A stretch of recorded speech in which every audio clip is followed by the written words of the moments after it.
Good morning, y'all. Good morning. Sorry it took me so long to go live. I had some technical camera things. I had to plug in the camera the correct way. It was not plugged in right. So uh thank y'all for being patient. So sprinkle sprinkle. Today we're going to be talking about women change to create new standards. And while I'm talking, I'm going to be doing a little bit of makeup because I haven't finished my makeup, if you can probably tell. But I'm not going to do too much today. I'm just going to show y'all a few things that I got while I do my makeup and talk to you about women change to create the new standards. So first makeup I got to show y'all today is by Patrick Ta. And this is the blush duo in She's Wanted. Ooh, sprinkle, sprinkle. Wanted by men so that they can pay her bills and give her money. So this is what it looks like. Isn't it cute? So it's like a reflective surface and you can actually see yourself like a mirror in the actual packaging, which is cool. But what we're going to be talking about is how to change your standards as a woman, to change how people treat you, how society views you, and how whoever you're dealing with is going to treat and view you. So a lot of women don't understand this, but a lot of women do. You represent most women that are similar to you. You represent women in general, all women, and then also in the subcategory of women that are similar to you by how you walk, talk, dress, and act. Now, I know we're all individuals, but still people love to stereotype. People love to assume that they know what women want, what women don't want, what women will put up with, and what they won't put up with. So as a collective of women, if your standards are high as a collective of women, this is cute, right? Then how people treat you is going to be similar on how they treat women who have a high sense of self, high standards. So if all women across the board raise their standards to a certain degree, this would help most women and also help them improve how they pursue any type of romance, or they shouldn't be pursuing at all. They should be attracting. So it would change the entire vocabulary of women as well. Instead of pursuing or chasing or finding or getting, you'd be attracting, alluring, so on and so forth, and getting and receiving. So we have to change the vocabulary back to the feminine form for ourselves as receivers instead of chasers. We're attractors. So we have to change our vocabulary when we start to speak, when we start to make reels, old habits, but still we have to correct ourselves because a lot of these people are not getting it. And a lot of women are just taking whatever crumbs that are thrown to them and then wondering why they're not getting the life that they want. So as a collective of women, sprinkle, sprinkle women, of course, high standard women, you have to teach the ones that are not there yet. You have to help them realize their value and their worth, because if they don't, they're going to make you look bad. Sprinkle, sprinkle. Isn't that correct? Okay. Good for you, ma'am. S974, sprinkle, sprinkle. Don't travel to any man, make them come to you. Good for you. Sprinkle, sprinkle. Have plenty of shopping for him to take you on. That's my advice to you. Have plenty of money have plenty of money for him to be spending on you. So whatever money he has to spend on you, make sure he's spending it. Take him to places and make them spend the money on you. If he's coming to visit you, have lots of plans that cost money. All right, sprinkle, sprinkle. And also don't let him stay with you. You got to stay in a hotel by himself. Okay, he told you he spent $1,200 on new stuff. What to say? Well, when I receive it, I'll send you a thank you card. That's what you say. And you don't act any different until you get it, ma'am. I don't care what people are talking about. Did he send it yet? Do he got it? Do you have it in your hand? Don't even care about a tracking number. If you don't have it in your hand, it's like he don't have it, never sent it to you. Okay, so we don't respond to you. They sent something. We respond to receiving. Remember, we're women. We receive. We don't hope that something is on the way. If we ain't got it, then we don't act like anything. Okay, so we don't care.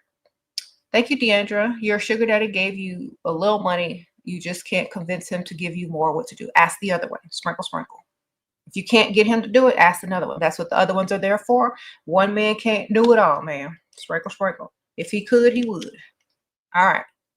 So we're putting on our blush today. We're doing a little bit extra since it's the holiday season. It's a little cold outside. We're going to have a little extra blush going. This is in the color She's Wanted, ha ha ha ha, by Patrick Ta. This is the blush duo. Got this at Sephora over the weekend. Now I'm going to clean it up a little bit, maybe a little bit less with a little bit of powder. But y'all, we got to change our standards and how we act. Like a lot of y'all women out here going just by what people say that they're going to do or not doing enough. How many times do I have to tell y'all to have more than one? I don't know how many times I got to tell y'all to have more than one. Let me tell y'all something. If you just want to brag about what someone's doing for you, just brag about it. You don't have to ask me a question. Just put it in there and brag. But understand this. If it's not enough, get another one. Sprinkle, sprinkle. No new stuff for himself. Good for him. Thank you, Ocean Devotion, for the super sticker. Sprinkle, sprinkle. So I'm cleaning it up a little bit with some some loose powder by Laura Mercier. All right. Giving that flawless filteredless look. Laura Mercier. Okay. See, so it's not so, but then when this, like, when the powder sets in, you're going to see more of the blush come out in a little while. So women, treat yourself as the prize. Treat yourself as high value, even if you don't think you're high value. Now, this is the main thing that some women need to know. If you are ratchet, now I'm talking to all types of ratchet women. Don't even matter. I'm talking about any type of woman who does not feel as if she deserves a provider man. I'm talking to y'all. I don't care what y'all label yourselves. Ratchet, trash, you know, whatever. Pygmisha, whatever y'all are labeling yourselves mentally. Enough not to have high standards, whatever that is in your mind. Because I know it's a lot of people and they don't want to admit it. But a lot ladies with low standards literally label themselves in their own mind unworthy. So whatever it is you're calling yourself these days, remember, you determine your own value by how you treat yourself. You determine how men respond to you and what they give to you by how you treat yourself. You treat yourself like trash. You treat yourself like garbage. You treat yourself as if you're undeserving. You're always offering instead of asking, or accepting instead of, you know, if you're not accepting, if you're always giving, then that's what you're going to be seen as, the giver, the provider, the masculine one. So stop doing whatever it is that you're doing to sabotage yourself. Okay. Because a lot of women don't even realize that they're self-sabotaging themselves when they offer too much, when they offer to do too much, when they keep calling and texting, when they start to chase men, when they're mad because a man didn't text them back. You're doing it wrong. You're the attractor. They come to you. If you do anything else, you're teaching them that you're the chaser. And if you don't understand, I can't help you. You know what I'm saying? If you're going to keep making the same mistakes over and over and over and don't understand, I'm here to tell you it's because you're not being in your feminine and you're repelling men who are masculine, or you're attracting men that are feminine who want you to chase them. And if you continue to do this, you're going to make all the other women look bad and wonder why all these men want flowers and want to be chased and want princess treatments, because Pygmisha's out here doing the most, getting the least. Okay? So Pygmisha, now I'm talking to you right now. Level yourself up so you don't have to take crumbs and trash. Level yourself up so you don't have to take the lowest of the low. Okay? Level yourself up so you don't have to take our garbage. All right? Sprinkle, sprinkle. Understand that. I'm saying it in a harsh way so that y'all can hear me. Level up higher so you don't have to take our garbage. Okay. Okay, we have a troll in the house. I'm sorry, y'all. We're going to put the troll in timeout until they find a job. Sorry, y'all. What the heck? People need to take their meds this season, okay? Sir, take your meds. Ma'am or sir, whatever you are, take your meds. Some people have psychosis, okay? And they don't realize it. Just take your meds. All right. Because some of these people wake up early and they be forgetting and take their medication. So sometimes you got to remind them. Literally. I'm just doing a little bit of bronzing and contouring.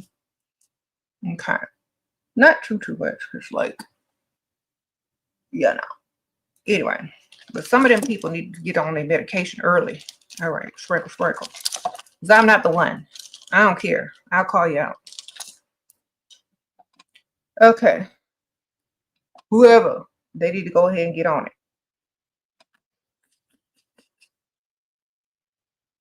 All right. Take them meds and shut up. Get out of my comment section.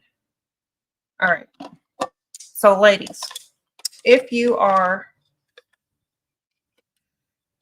taking the least, remember what you're doing to other women at the same time. Every time you take less, you make it bad for the next woman.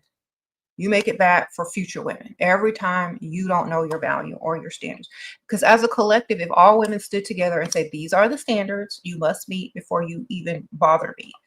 Most men who understood the assignment are not going to approach you or deal with you until they can reach your standards. Now, we have some desperate women out here that want the attention and they would rather sacrifice their value for some attention from some dusty temporarily, you know, only to be ghosted.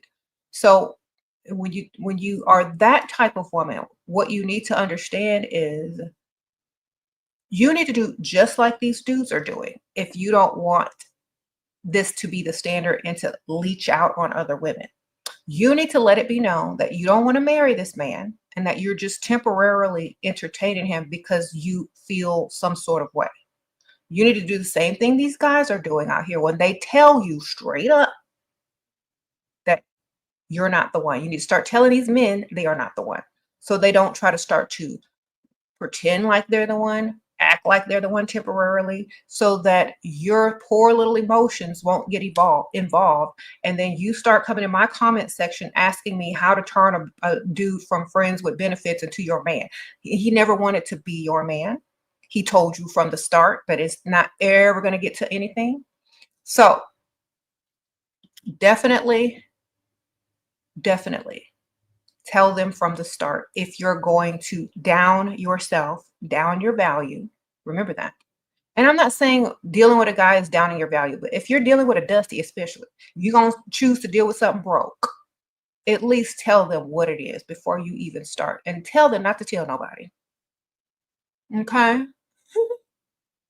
Keep it a secret if you're going to deal with some dust. And hopefully you are on 3 sources of birth control pills if you even lay down with dust. I do not recommend laying down with anything broke, but if some of y'all going to do it anyway because y'all don't listen.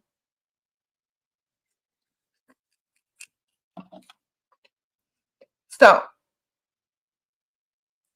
hopefully you will listen. But if you don't and you're just dumb or you're going drunk or high, whatever, you lay down with some dust, he needs to know that it's not going any further than that, and he will be put on child support. You let him know from the start, so at least he can help himself before anything happens. You know what I'm saying? So, ladies, we set the standards. Stop being so desperate out here. Stop being so desperate. Y'all make a lot of other women look bad by how desperate and how unkept you are. Now, look, there are different levels to looks. There are women that look like $1 million. There are women that look like a couple $1,000, and there's a women that look like $100, and a women that look like $10. Okay, it be at least in the thousands. Okay. Now we already know that there are levels to this, but look your best. Don't be out here looking your absolute worst, thinking you don't care, because you do care. When a dusty don't want you, you care then. When nobody want to take you out in public, you care then. But you don't care any other time when somebody telling you that you need to do better. You don't care then. But you care when a Dusty decides he don't want you. He don't want to be seen in public with you. When you don't want to get you no gift for Christmas. When he don't want to make you his wife or nothing. You care then, but you don't care when it comes to how you look and how you represent yourself and women on your caliber. You don't care then. So remember, you can't complain if you don't care. Okay? If you walk up the house looking like who did it and why 5 days a week and decide you want to dress cute 1 day a week, and wonder why nobody approaches you or talks to you or wants to take you out in public, because look how you look the rest of the days of the week. Okay? They don't know which day they're gonna get. They don't know if they're gonna get crusty looking chick today or made up looking chick today. They don't know if they're gonna get bonnet and house slippers today or what, or makeup and a decent outfit. They don't know what they're gonna get. So that's why you cannot get out here looking like who did it and why. Because if you represent yourself on any day of the week looking like trash, no one's going to want to take that gamble with you. Okay, I promise you, they won't. They're going to be like, I don't know if she's going to come out looking like trash today or not, so I'm not even going to invite them. Even with friends, if you have a friend that be looking like trash most days, that friend doesn't get invited nowhere. Why? Because people are scared how they're going to show up looking. And y'all got to understand this. I would never invite somebody that's looking like who did it and why anywhere, because I don't want them to represent me. And so when women are actually doing better, y'all have actually improved since I started this channel, because when I used to go out, I used to see all types of women looking like who did it and why. And now it's definitely improved, probably about 80%. But that other 20% that's out there still looking like who did it and why, somebody needs to tap them on the shoulder and send them my video. You don't got to tell them nothing. Just send them my video. I'll do all the talking. But literally, some of these women out here still looking like they rolled out of the bed.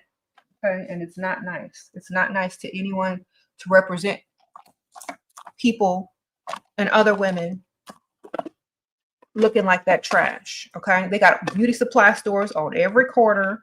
They have Amazon, TikTok shop, Instagram stores. They have Dollar Tree. You don't have no excuse to be looking crazy. Okay, you don't. Not anymore. Not in this day and age. If you look crazy, you did it on purpose, and that's what I'm gonna believe. Okay, there's too much perfume out here, too much lip gloss out here for you to be stinking and looking ugly. Women. Yes, I'm talking to y'all, because some of y'all need a wake-up call.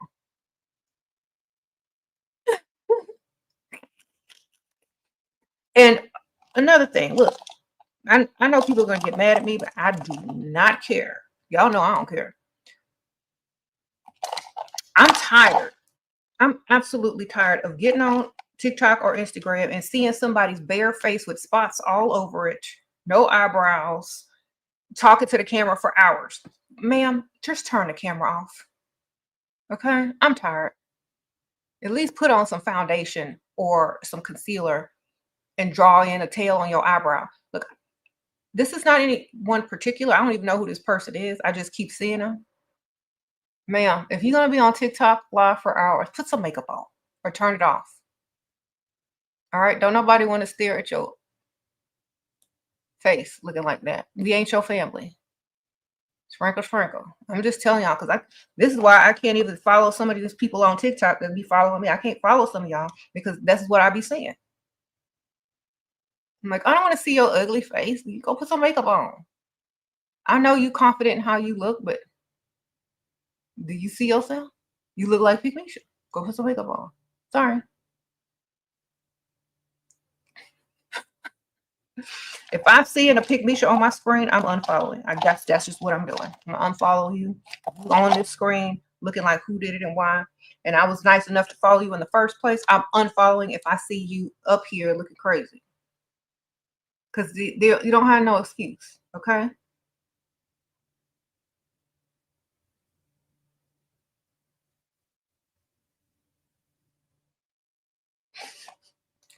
I'm sorry.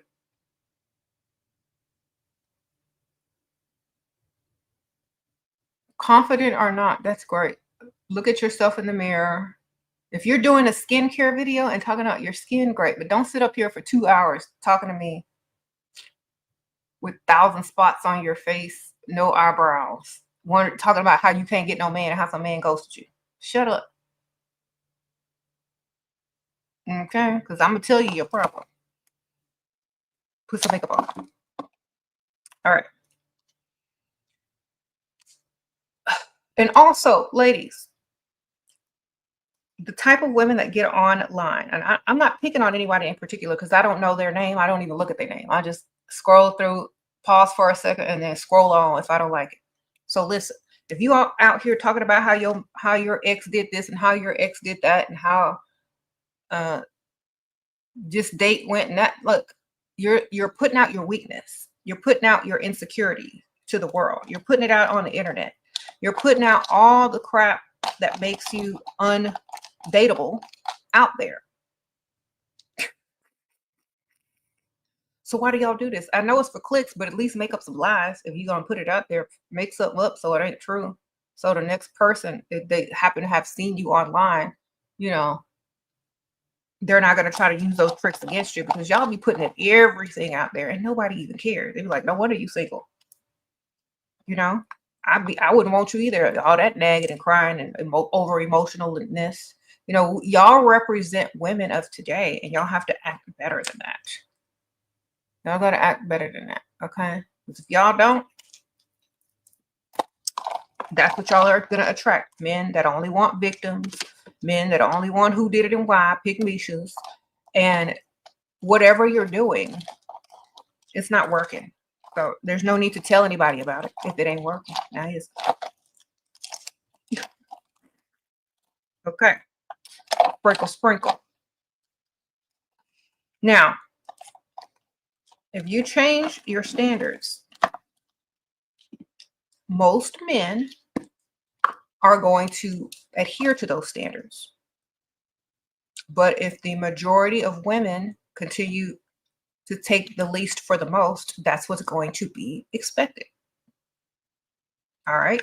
So it's up to y'all, ladies. It's not up to these dudes. It's up to y'all. Said I missed the super chat. Hold on. Tips to attract male celebrity. I need your game. Look good. Sprinkle, sprinkle.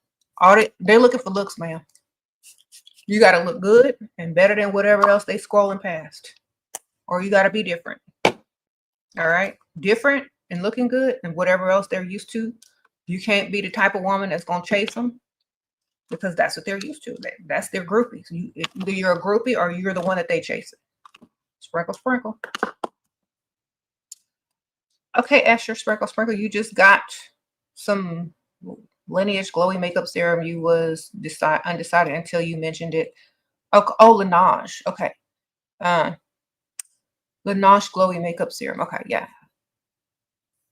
My makeup looks even more stunning with it. Ladies, try it. Thank you, Escher. Sprinkle, sprinkle. Yeah, it makes you look glowy and dewy underneath. Definitely. All right. So, ladies, I did a test, and a lot of y'all failed it. That Elon Musk DM test, a lot of y'all came out in the comments when I reposted it on my Instagram and some on this video. Well, not this video, but the video I talked about it in. About sliding into the DM. If you're going to slide in somebody's DM, might as well make it somebody rich like Elon Musk. Look, that was a test, and a lot of y'all failed it because a lot of y'all said that y'all would be sliding into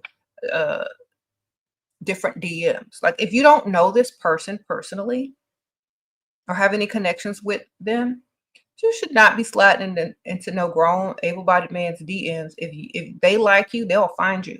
All right? Unless you know this person already, don't be sliding to no DMs. You get it? Sprinkle, sprinkle. Nah, I was joking, but yes, that's not our style. You said stop being the chaser. Exactly. Don't ever be the chaser. Okay. Now, I'm not trying to brag, and I ain't finna drop no names because, people will take it, clip it, and send it out to this outer space if I did. So, I've had a few people DM me. Yes, I have. Of the rich, of the famous. Now, the thing is, I ain't gonna drop no names. I ain't gonna do none of that. They found me. And that was before I even went viral on TikTok or whatever. All right. I'm just gonna let y'all know that. So just make sure you just be who you are and look your best. And if they want you, they will find you, ma'am. Sprinkle, sprinkle. Okay. I don't know how they found me. I had Instagram. Instagram. Sprinkle, sprinkle. If you don't have an Instagram, you should get one. Okay, there you go. Mm-hmm. Y'all are silly.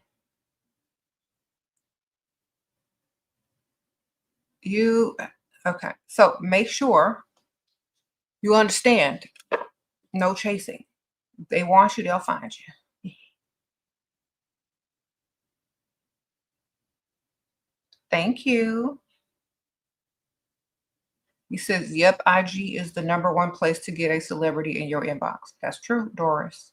So if y'all go, and also if y'all get on IG, follow me, SheRaSeven. I'm verified on Instagram. Y'all go ahead and follow. I'm almost to 1 million over there. Sprinkle, sprinkle. And maybe if you tag me or repost me, I might share you in my stories. Sprinkle, sprinkle. Okay. So now that I've done my makeup, I'm not going to do too much else. I've already done most of my makeup. I was just doing my blush, whatnot. I'm going to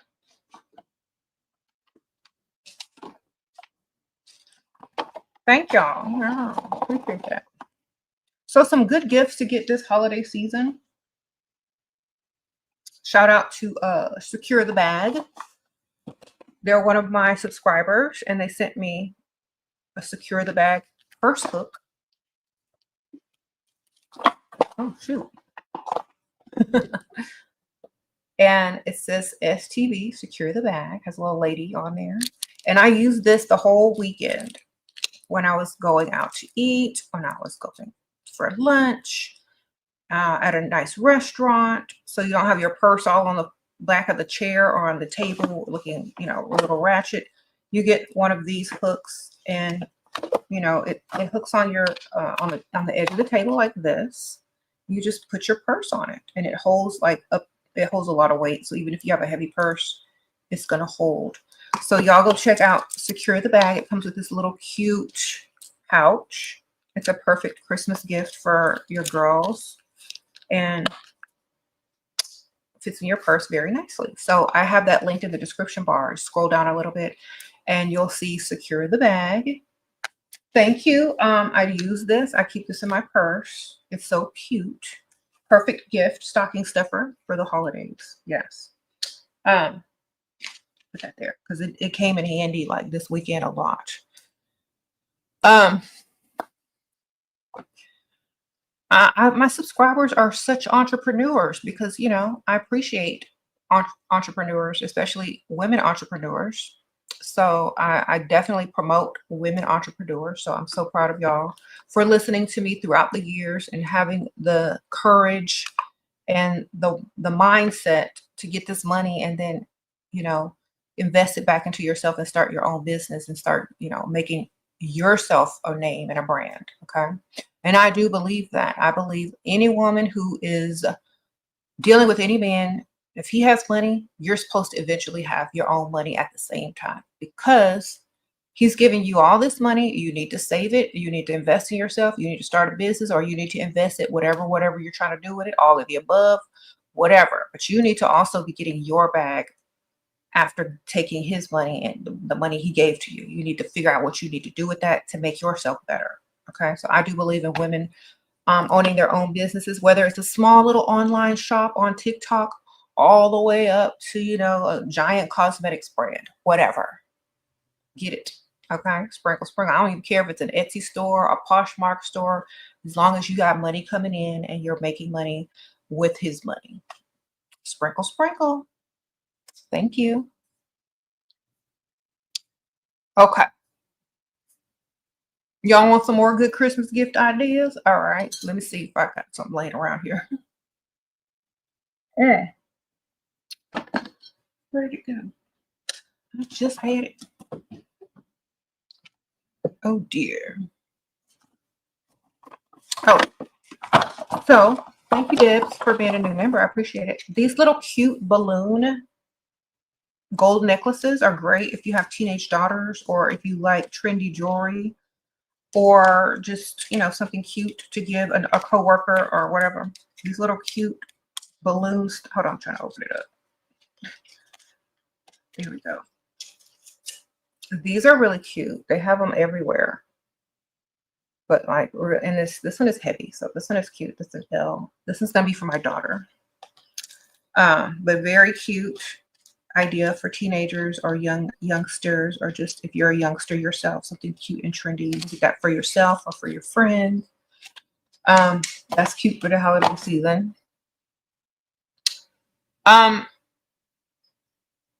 Thank y'all. So, ladies, and also how you treat other women. Let's get on that because a lot of women need to change on how they treat other women. A lot of y'all walk around acting like women are a threat to you. A lot of women walk around mad at everybody. Let me tell y'all what y'all are telling men when you walk around acting like you're insecure, jealous, or mad at any woman. Let me tell y'all what men think. They think you're insecure and that there's better women out there than you, and you're afraid for them to find them. Let me repeat that. When you act jealous, insecure, and mad at women all the time, you're making men feel like you're not the prize anymore and that there are better women out there than you, and that you are afraid that they're going to find them if they just look a little harder, click at one more Instagram pic, or look in another woman's direction. They think when you get mad about that you aren't the prize and that you aren't everything that they're looking for. And so that's why they continue to look, click, and pursue other women, because you act like those other women are better than you. Thank you, Pinkaboo, Sprinkle Sprinkle. Your car broke, and how should you ask him for help? If you sleeping with a man, you should be able to ask him for help with no problem. If you're not sleeping with him, you need to call on the phone and start crying until he offers you the money. Sprinkle, sprinkle. Either way, he need to give you some money if he's claiming you. All right. So ladies, when y'all get up in my comments talking about what do I do if he looks at other girls? What if I do if he's clicking on nothing, ma'am? You should be doing the same with men. Obviously, you like him more than he likes you, and you're the pick-me-shit in the relationship. So what we're not going to do this year, we're not going to be pick-me-shits anymore. We're not going to be insecure about no man looking somewhere, because if he's looking and you're scared and you're nervous and your heart rate goes up and you start acting all extra emotional, he's going to say, well, what else is out there that I haven't found yet that she's so afraid of me to find? Obviously, she thinks I'm good enough to get something better than her, so maybe I am. That's why they go out and keep looking, because you are the one pumping them up. Thank you, Pink Cash Sprinkle Sprinkle. You're 23, live with parents. Is that bad? Not for a 23-year-old girl. It is for a guy though. Sprinkle Sprinkle. Now, if you're 30, it might not be a good look. All right, Sprinkle Sprinkle.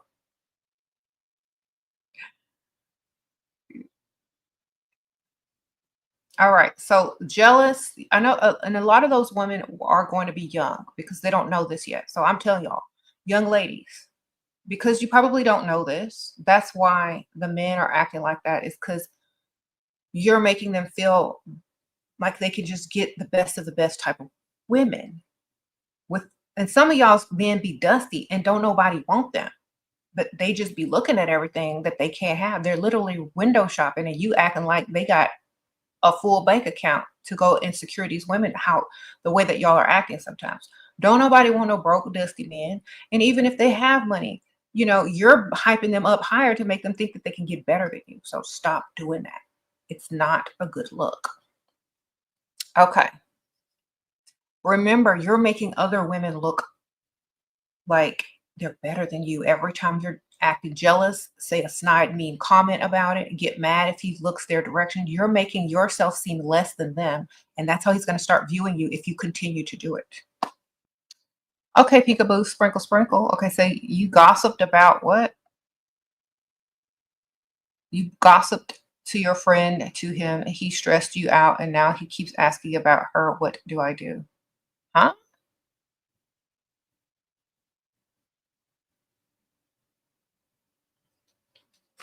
Um, ma'am, I don't understand the question because it's not you gossiped about it. About what? Sprinkle, sprinkle. Gossiped about what? Like you gotta finish. Oh, you told your friend that you live with your mom. Okay, you're 23. You're not supposed to. At 23, if you don't have a man paying your bills, then and your parents are paying it, that's fine. Unless you got a man handing you money, it's not a big deal to live with your mom. Sprinkle, sprinkle. There you go. I don't know what to tell some guy who keeps asking about your friends. Stop introducing your friends to your man. Sprinkle, sprinkle. All right. That's another thing you're gonna learn when you get old. Don't introduce everybody to people.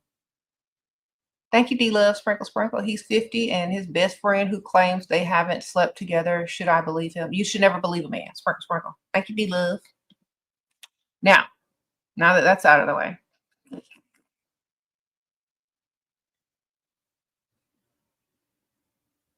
Okay, she gossiped to her man about her friend and he keeps asking about her. Well, then you need to gossip to your friends about your friends if you're going to gossip, not to your man.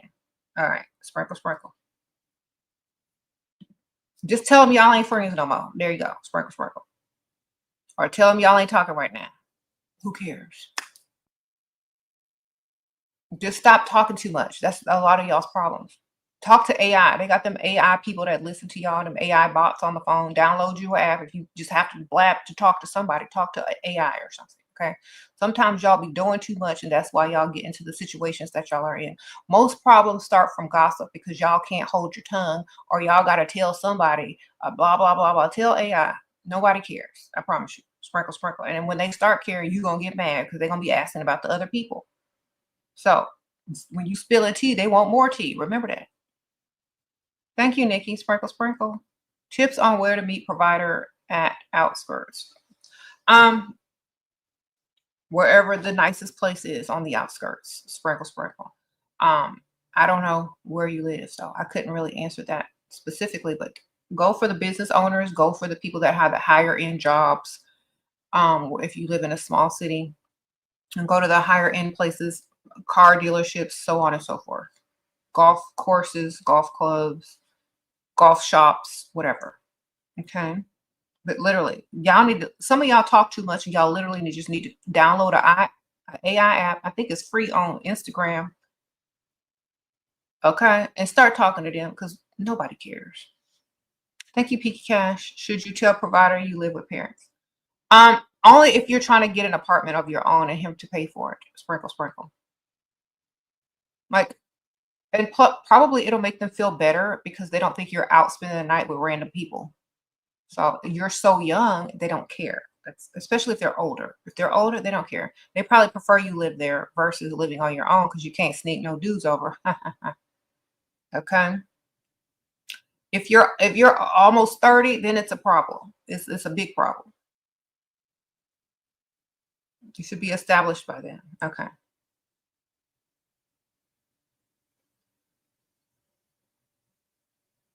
You said all men do is collect, manipulate, no, collect info to and manipulate you when you gossip to them. He knows if you hate your homegirl, he gonna sleep with her. Exactly, Coco Mocha.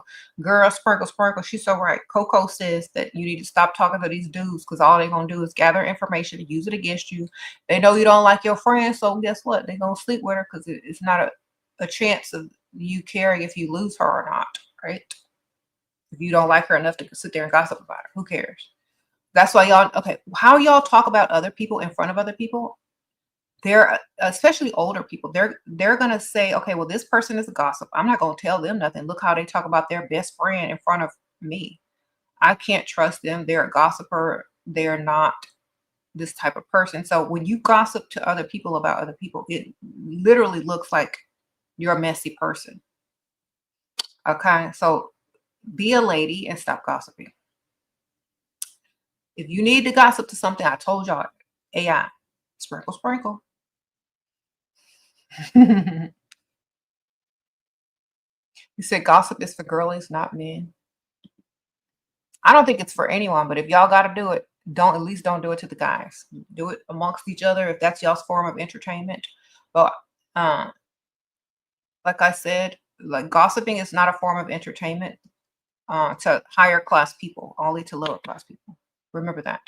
So automatically, if you're dealing with someone high class and you start gossiping, they're going to automatically put you in the lower class in their mental. They're like, okay, low class, they gossip. Okay. I promise you.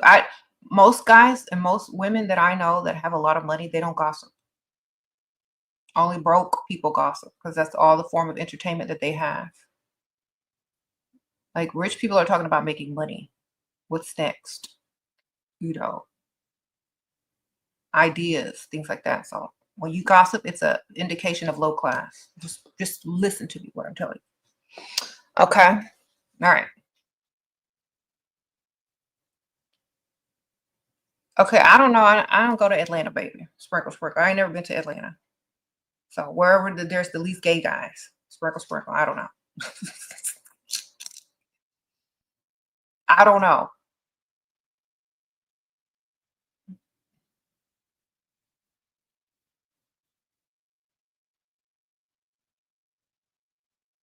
What? You said I live in Texas. That's right. I'm in Texas, not Atlanta, baby.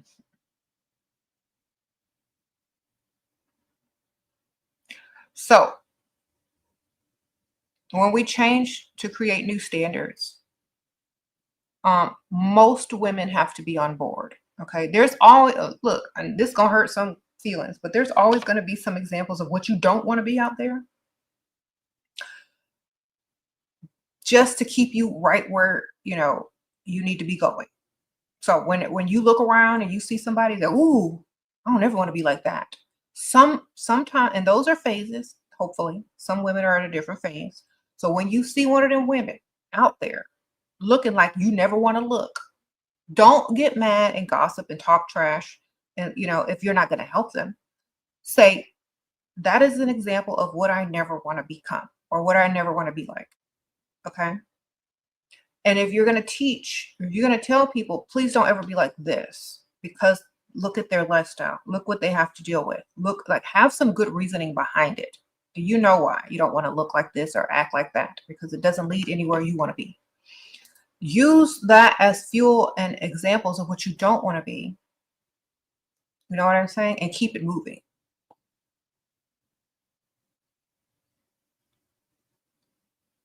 Okay. Just like a lot of these guys see these dusties and living off of Pick Misha and having to do whatever Pick Misha say, they say, I will never be like that. They would rather remain single and try to get their money up than end up as a dusty. So a lot of times people are at certain levels in life to say, this is not what I want to be like. But those levels are temporary and they can be, you can move up, you can level up. But remember, if you're one of those people that people compare themselves to that they don't want to be like, it's time for you to level up. All right, sprinkle, sprinkle. If you like, I'm not talking about people in particular, just anyone who feels like that they're an example of what you don't want to be. If you don't even like who you are, you got to level yourself up and change to be the type of woman you want to be. There's no excuses. You like the only excuse is that you're not doing anything about it. So, and your standards as well. So if you have high standards, keep them high. Don't lower 'em. If your standards, if people keep telling you your standards are too high, you're dealing with the wrong people.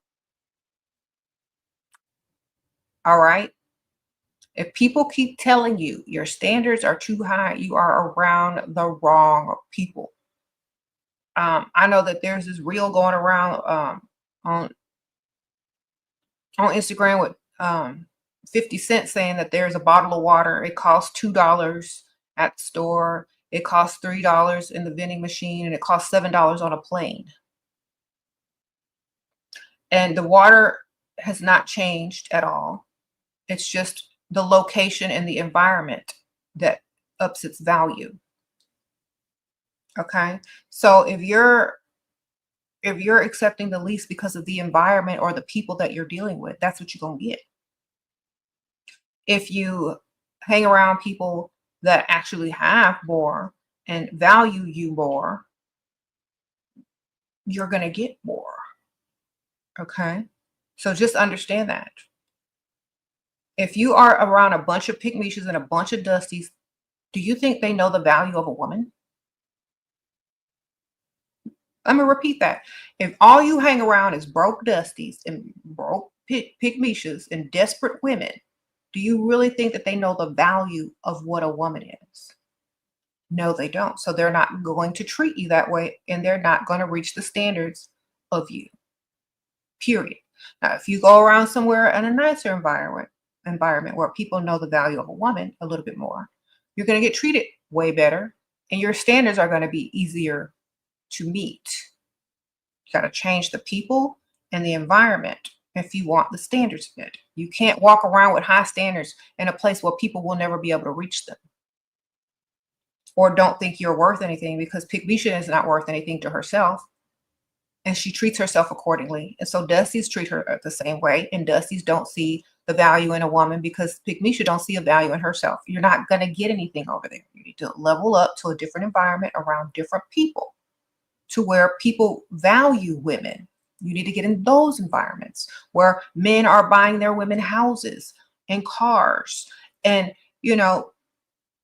taking care of the kids and all that kind. You need to raise up and put yourselves in those environments around those type of people if you can't get anyone to meet your high values. Okay? Sprinkle, sprinkle, and see, some people start to develop what it's called imposter syndrome. Well, I don't think I deserve that, or I don't think I belong over there. Well, that's how you're going to stay as long as you're thinking that way.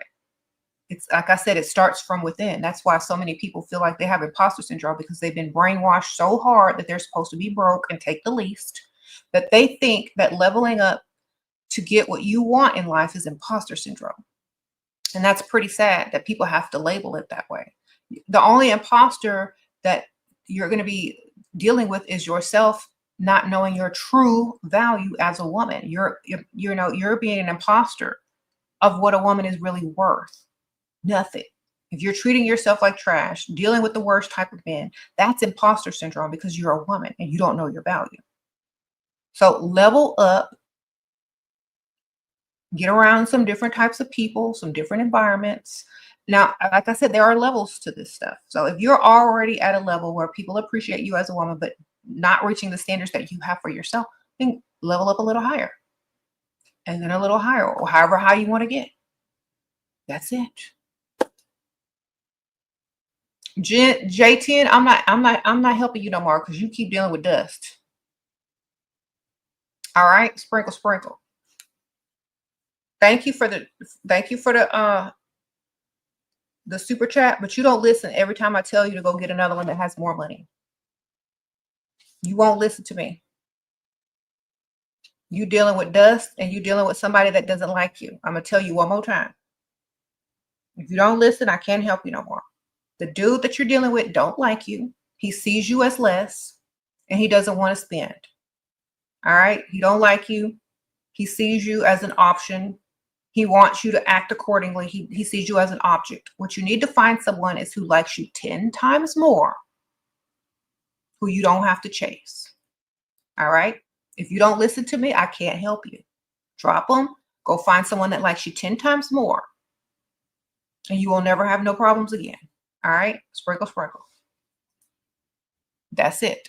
Don't ask me no more questions about some dude that don't like you. All right? Because you're just making yourself look bad. All right. Thank you. Sprinkle, sprinkle. I know when you're in a situation, you can't see it, but everyone on the outside can. see that that man don't like you and you're just an object and you're not cooperating as he thought the object would. All right. Thank you, Susu. Sprinkle, sprinkle. Some talking topic points for dates with rich men. Let them talk about themselves and then ask them about whatever they're talking about. Ask them where they vacationed last year. Ask them where they're going next year.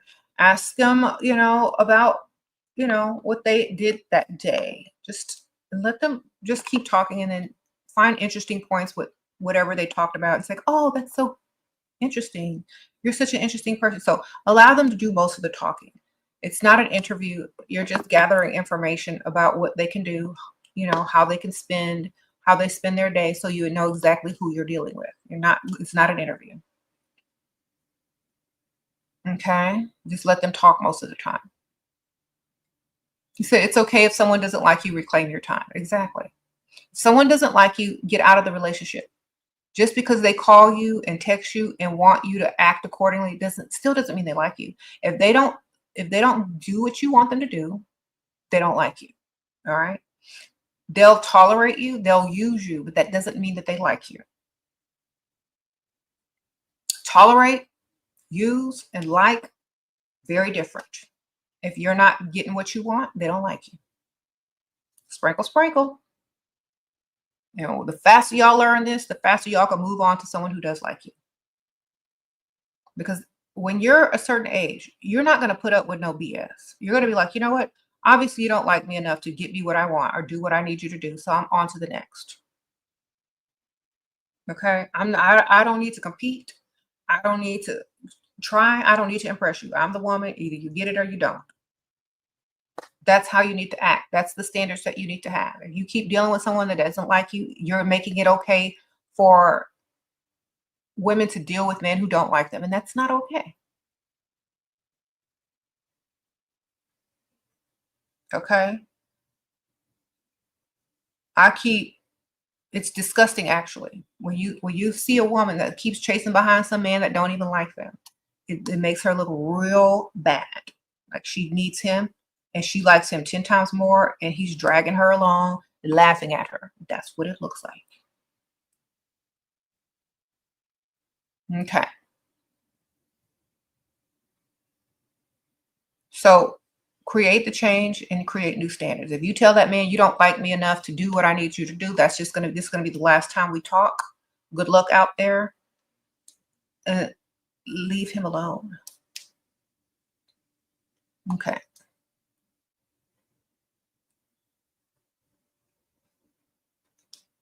You said it's been 3 months and he hasn't gotten you anything you want. Should I delay the real thing with it? Girl, 3 months and he haven't got you nothing he want, he really don't like you. Sprinkle, sprinkle. Girl, how 3 months and he hasn't gotten you anything that you want. So what are you doing there?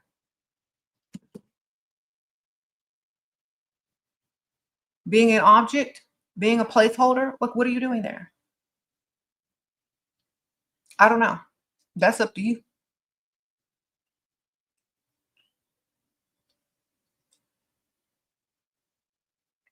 Just get you a t-shirt that says placeholder and wear it on y'all next date. Sprinkle, sprinkle. Okay. Mill and slay, sprinkle, sprinkle. You said bald black men approach you the most and you don't like it. Okay. You're curvy, thick, in shape, and the men are out of shape, about to wear sew ins instead of wigs. Help. Okay. Get in a different environment where there are no bald, overweight black men. Sprinkle, sprinkle. All right. There you go. Sprinkle, sprinkle.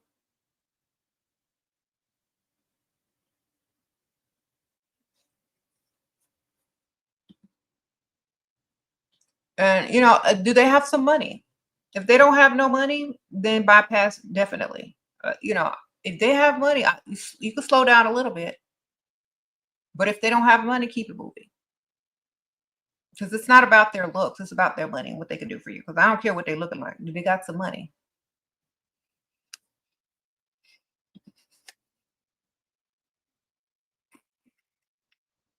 Sprinkle, sprinkle.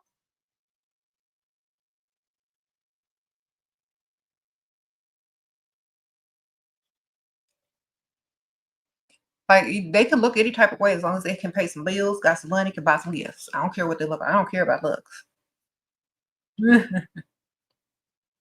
That's how you know I'm real.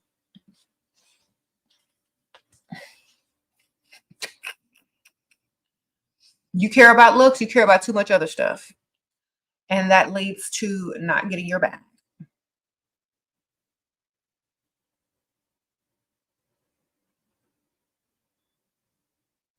Hmm.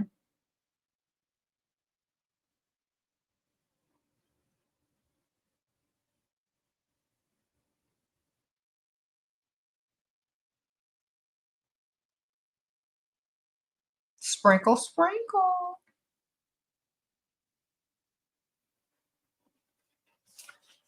Now,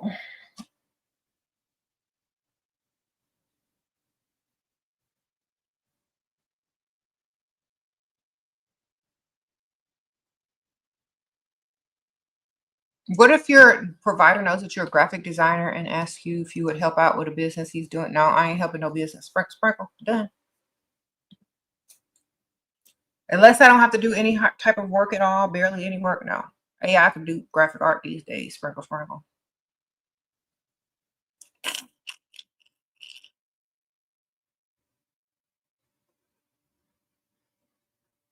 Someone said send him an invoice. I don't know. It's unless y'all like, there's no romantic connection. I think business partners should stay business partners. You know what I'm saying? Don't mix business as pleasure. Unless you're planning on just getting the money and quitting and just being a kept woman because or starting your own business. I don't know. I don't like mixing business with pleasure. To me, it's because the man will try to take advantage eventually anyway. So, and the woman is stupid enough to let them because their dumb emotions and feelings get involved. Do you know how many times I've had to help women figure out how to get out of their business financial relationship because they were stupid and started businesses with these dudes and the dudes started cheating on them and getting other women and dealing with, it's not worth it. Don't do it. Just get your money on your own. And if he wants to take you out, let business be separate. Okay. Sprinkle, sprinkle. It's not worth it. Just keep it either personal or professional.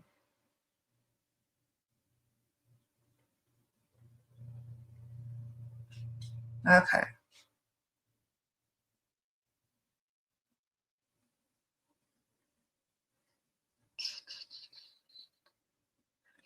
And remember, unless you plan to quit your job, or like I don't know if you work with him or not, but if not, like if a man likes you, he's not going to try to get at you through your business. He's going to try to ask you out on a date. You know what I mean? If he really likes you.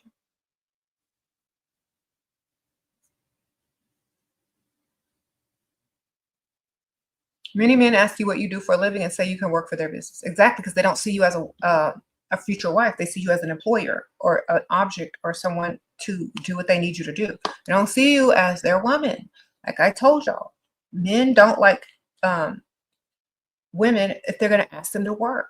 They're going to ask them to do this, and they want to be your boss. They want you to be subservient for a little breadcrumbs.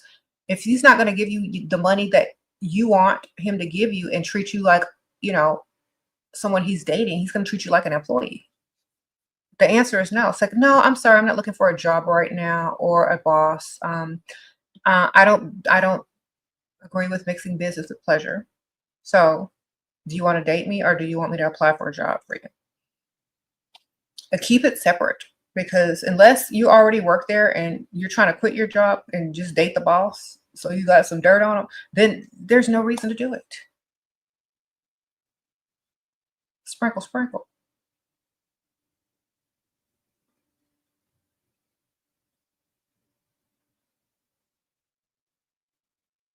Hmm.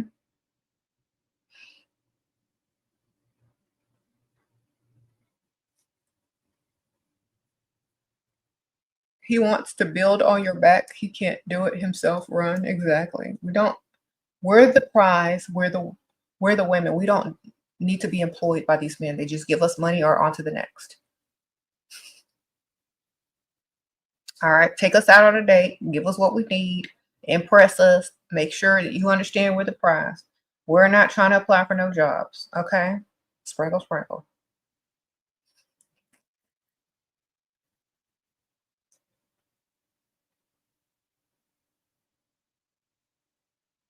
And see, a lot of women will approach a man for a job instead of for, just regular old money. And so this is why some of these guys will come up to you trying to hire you versus date you. Because Pick Misha and Barbara the Builder out there are making it bad for other women. Okay. So imagine if you're a businessman and you have your own business and Pick Misha slides in your DMs and starts trying to talk to you about a job and this and that, and they start to get a crush on you. Now you think all women are like Pick Misha. And so you get on a date with a woman who has high standards. You start offering her jobs because you done dealt with Pick Misha for so long. You don't know how a real woman with high standards behaves, and she's going to find it appalling and a turnoff. So a lot of men who are out there offering women jobs is because they've been dealing with Pick Mishas and stuff. All right. So you need to let them know that you are not the one. Sprinkle, sprinkle. And remember, if you don't see a man that's truly interested in you for you and only what you can provide as a service or a job, they don't like you. Because a man will trip over his own feet trying to get at you if he really likes you. You won't try to employ you or anything. Okay. I promise you. Y'all stop trying to get in where you don't fit in. That's number one. If you're trying to get in where you don't fit in, you're going to regret it later because that man don't really like you on that level, but he'll use you and he'll waste your time if you allow him to. If a man is not trying to impress you, tripping over his own feet to come and talk to you, they don't like you. They will use you if you present yourself as something to be used. If you slide into those DMs, if you try to offer your services and you try to offer, some type of job you can do for them, or, will you be my mentor and all this kind of stupid stuff, they're going to use you because you're allowed. It's too easy. It's too easy to use someone that just presented themselves as someone to be used. A lot of women get confused as to, I'm gonna wear him down. I'm gonna get in his face and he's gonna fall in love with me. Ma'am, men fall in love with this. If they didn't cross the room trying to get at you, all you're doing is allowing them to use you with convenience. And when they see this across the room, after they done used you for your convenience, they're gonna go straight over there to the woman that they wanted in the first place. So y'all need to understand this. Women, just level up. Okay. And you won't have to put yourself in a position to hope to be used until he sees the one he wants. Because this is how men fall in love, with this. Not with convenience, not with who's, able to be used, not with who's stuck by him through thick and thin, not who he's dependent upon, but who he sees that he wants. That's what men fall in love with.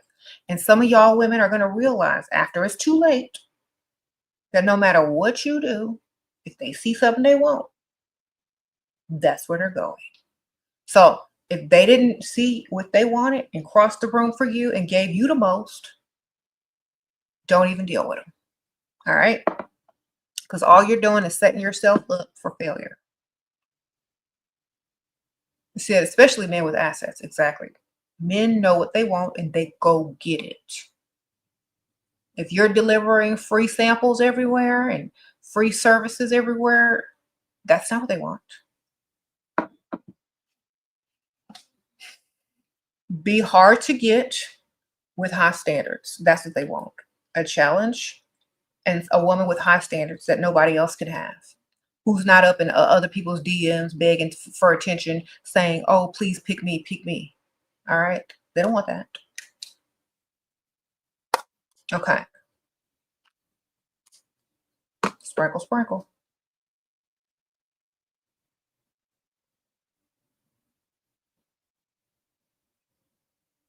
Mm-hmm. If you're not getting everything you want from one, get another one. And y'all keep telling y'all that until y'all listen. Listen, y'all are wasting time. If y'all don't know y'all's men good enough to get more out of them, and you don't know how to do it, go get another one. Have two. All right. If your man is giving you all he can give and you want more and he won't give it to you, guess what? Time to go get a second. Y'all not listening to me. And I'm serious when I tell y'all this. Because what do you want me to say? You want me to tell you to threaten that guy? Cut him off? I've already told y'all all that. If the man don't got it, he ain't got it. Get two. Combine the wealth with his and his. Sprinkle, sprinkle.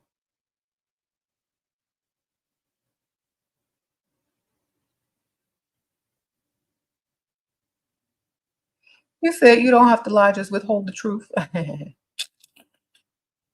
Y'all silly.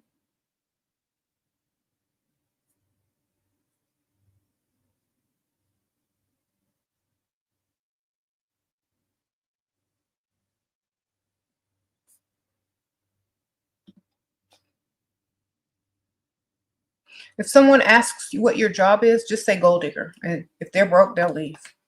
If they have a sense of humor and they got money, they'll laugh.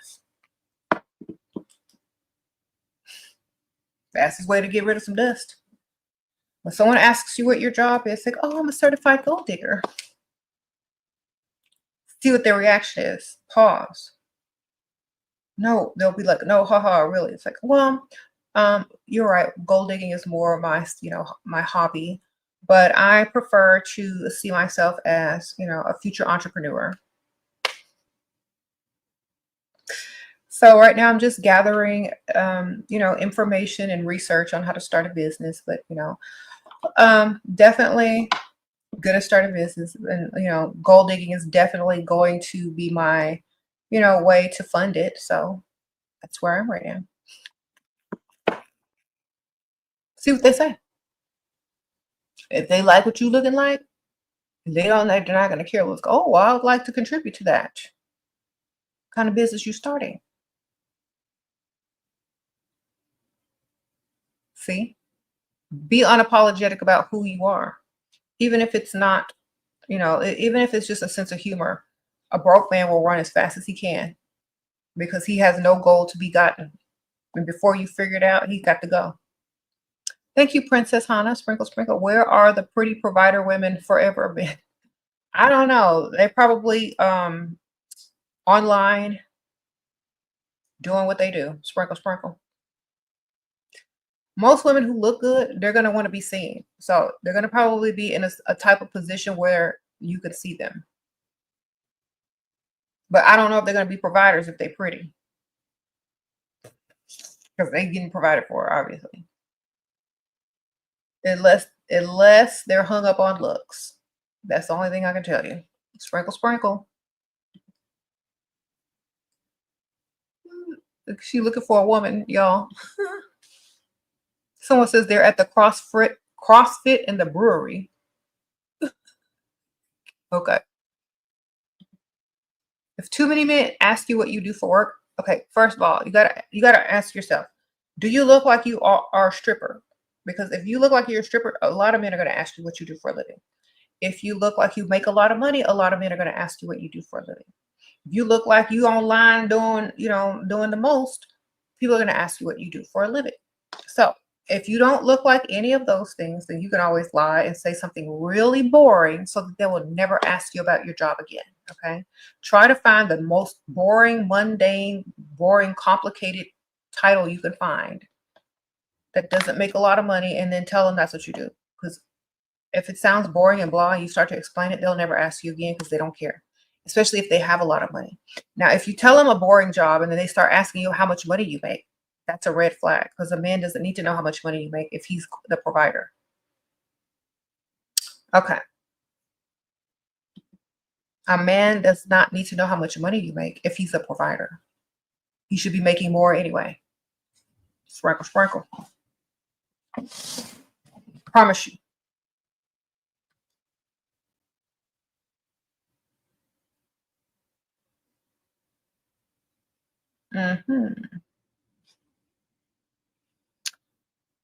Or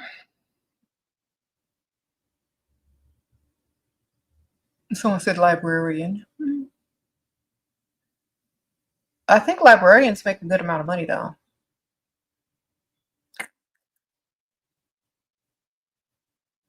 Sprinkle, sprinkle.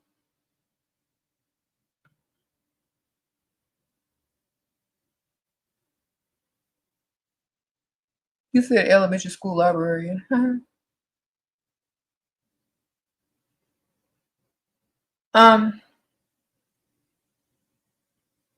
You said you only attract married men that are looking for sides. Do they have money to give, ma'am? Sprinkle, sprinkle. Because most married men act single anyway. And maybe he has some single friends that you can meet along the way. Who knows? Remember, somebody else will if you don't. Take him up on his offers and his money. You don't have to marry him. You ain't got to do nothing with him. Just collect his money and meet his friends and see what you can do after that. Sprinkle, sprinkle. See, a lot of y'all don't. A lot of y'all think it's like you have to go all the way when you meet someone. No, when you meet someone, you could just be meeting them for connections, free food, free drinks, gifts, Christmas gifts. You don't ever have to do nothing with them unless you want to. All right. So whenever you're done, you're done. If he's willing to give you a nice Christmas gift this year, pay something on your car, buy you a trip somewhere, so what? Let him do it. You don't have to do nothing with him. Okay. If you want to wait for a single man to approach you, then wait. But if only married men are approaching you, use them for their resources. They may have single friends they can introduce you to when you're out with them. And knowing that they're married, the friend will try to holler at you and let them know, he's married, right? So they have a chance. So you never know. Okay. Head honcho says he lied to you about his wife, so you lied and said that you were pregnant. How much money should I ask him for wasting your time? You refuse to make less. Then ask him for more than that, man. Sprinkle, sprinkle. Ask him for what you think you need. Double it. See what you can do. Double what you want.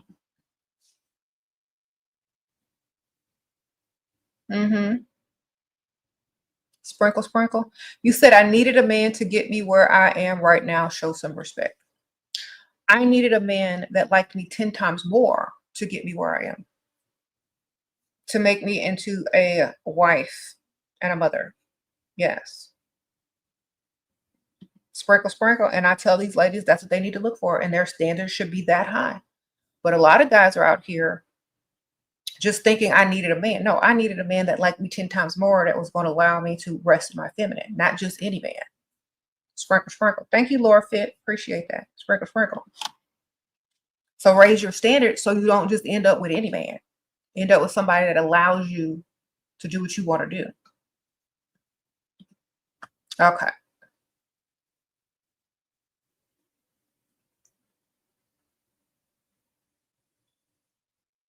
You said no woman needs a dusty, though. They sure don't.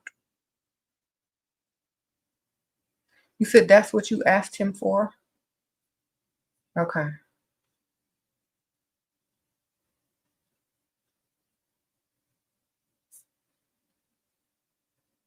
Do you know any spots to look for nice men in? Girl, I don't know. Ma'am.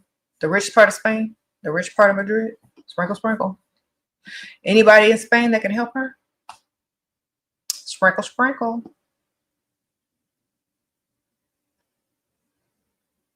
Do you go to the Ritz alone or with a friend?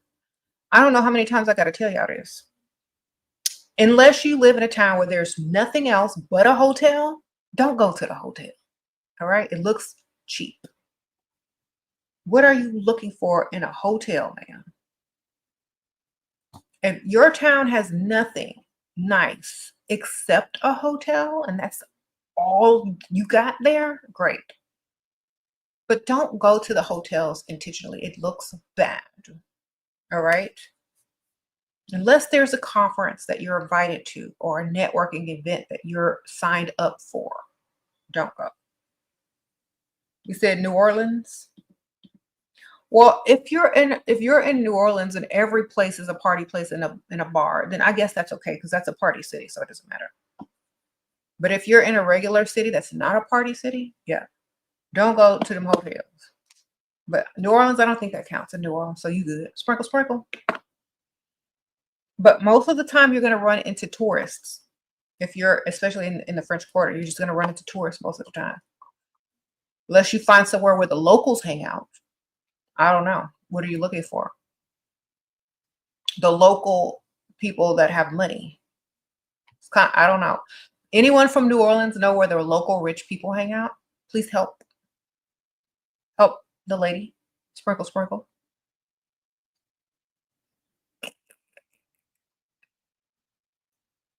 Someone said what? The Chateau what? Marymont? The Chateau Marymont? Okay. Sprinkle, sprinkle.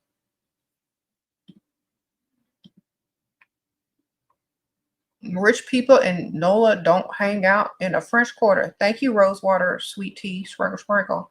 Stay down out in the French Quarter, baby. Someone said the country club, probably golfing somewhere. Okay. Rich people in NOLA don't hang out on Bourbon Street. Okay. This the tourists, exactly. Maybe the Garden District. I don't know.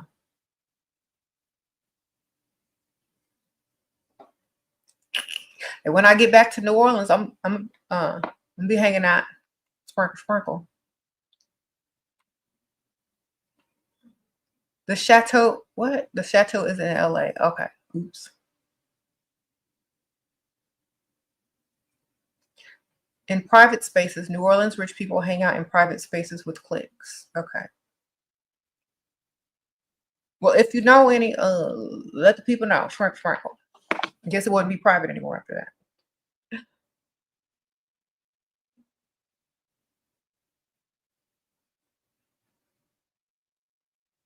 You said Fremont Street is fun. Okay. It's all upper echelons. Okay. So you got to join a secret society or something. So, I don't know. Sprinkle, sprinkle. The historical preservation of the Garden District houses, ladies. I don't know. Join some organization if you live there. Okay. When y'all ask me about people, I don't know them. I can't answer questions about people that I don't know. But I can tell you what I think about power couples. I think they're a business. I think they're a business. So I think they're more business than anything. Sprinkle, sprinkle. Thank you, Dino Cat Sprinkle, sprinkle. You asked Chat GPT. It told me the rich side of town. Okay, thank you, girl. Sprinkle, sprinkle.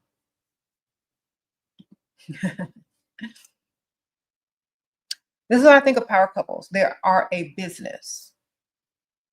Sprinkle, sprinkle. I think power couples are definitely more business minded than relationship minded.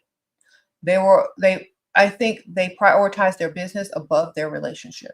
I definitely think that because otherwise they would just be a couple and the man would just be a provider. And the woman, she may make a lot of money, but they wouldn't be called a power couple because he would spoil her still. You get it? It would be too obvious that that man liked her more.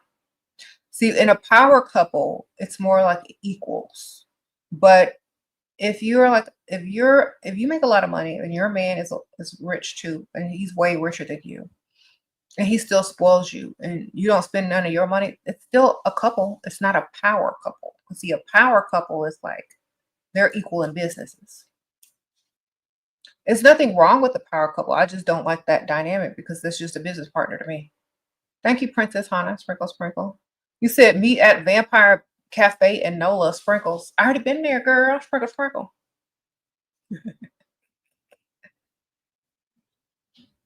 Thank you, though. If I ever go back to New Orleans, I'll let people know where I might be in New Orleans. All right. Mm-hmm. You said you live in Louisiana and you attend coronation and balls. Okay. Day Toussaint. D Toussaint. Sprinkle, sprinkle. Yeah, I live driving distance from like Louisiana, so I try to get out there every once in a while. What do you Okay, Scorpio rising says, what do you think of business power couples? I think they're power business couples. I think they're there to make money, and if they couldn't make money, they wouldn't be together. Sprinkle, sprinkle. That's what I think. I think if they couldn't make money together, they wouldn't be together. But that's, everybody has their own way of having a relationship. But I do believe that if they couldn't make money together, they wouldn't be together. Okay.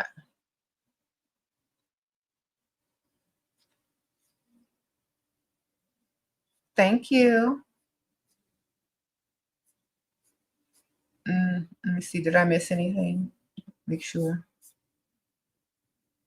Okay. Thank you, Laura Fit, for the super sticker. Okay. All right. Appreciate that.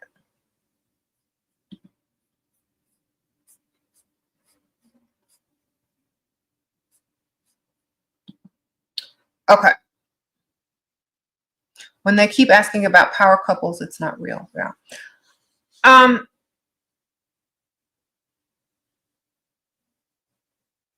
I think if you're a very business oriented person by nature and you've been about your business from day one and you meet up another person that's about their business from day one and that's what you have in common, that's what connects you romantically. Because without that person, all you would be is business, business, business, business. I think that's why some people get in relationships with power couples because they're so business oriented. That's the only type of person they could ever be with and take seriously because they take their business too seriously. And so therefore that romance literally gets lost in the business or they make the romance whatever business sell. They sell the business with the romance. But literally those people would not be together if they couldn't profit off of each other. You know what I'm saying? So that's what power couples are to me. They're just business couples that wouldn't be with that person if they couldn't make money with them. Sprinkle, sprinkle. And power couples definitely have to put on a bigger facade than regular couples because their brand is their relationship. And if their relationship is failing, their brand is failing. So therefore, they have to put on a fake air or a fake persona, even when they're having problems or blah, blah, blah. So they're more likely to not even like deal with each other on that type of basis or take anything too personally because it would hurt their business. So I don't think their connection would be as deep as a regular couple that is not, branded by their relationship. Okay. That's all. There's nothing wrong with it. I'm just saying it's a different dynamic. I mean, they're about their money, so can't really get mad. Yeah, because some people just stay single and just get their money. But if you can find someone that's about their money and you're about your money, great. But you'll never be the dynamic that you think you're gonna find. Hmm. Do you agree you have to already be successful to get a successful man? I've been seeing that discourse a lot. No, I don't think so. Sprinkle, sprinkle.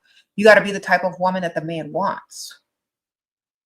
Now, if you're successful, you have to ask yourself, why does this man want you and would he want you if you weren't successful as a woman? Because the woman is naturally the receiver and the man is naturally the provider. So if this man wants to provide for you, whether you're successful or not, that's how you know. If a man wants you because you're successful, it's because he's not successful enough. Sprinkle, sprinkle. Y'all aren't seeing that dynamic. If a man wants you because you're successful, it's because he's not successful enough. Sprinkle, sprinkle. You'll have to understand that.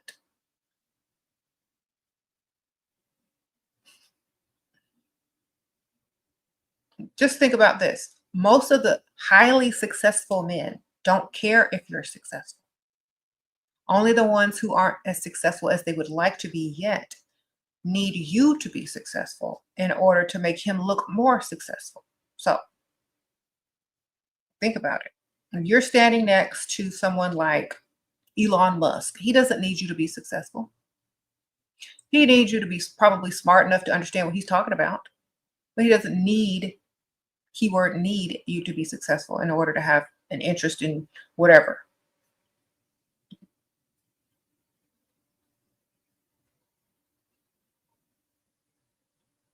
Okay.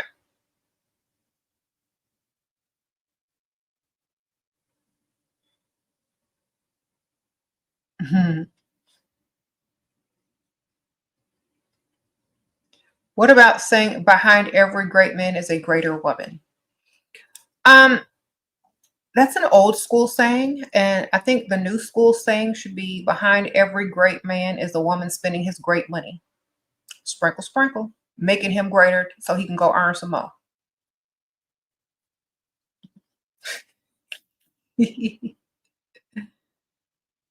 All right.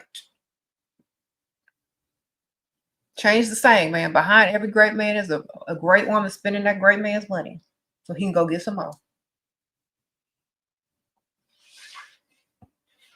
Because if she wasn't that great, she wouldn't be spending his money or have access to it. Now would she? Okay.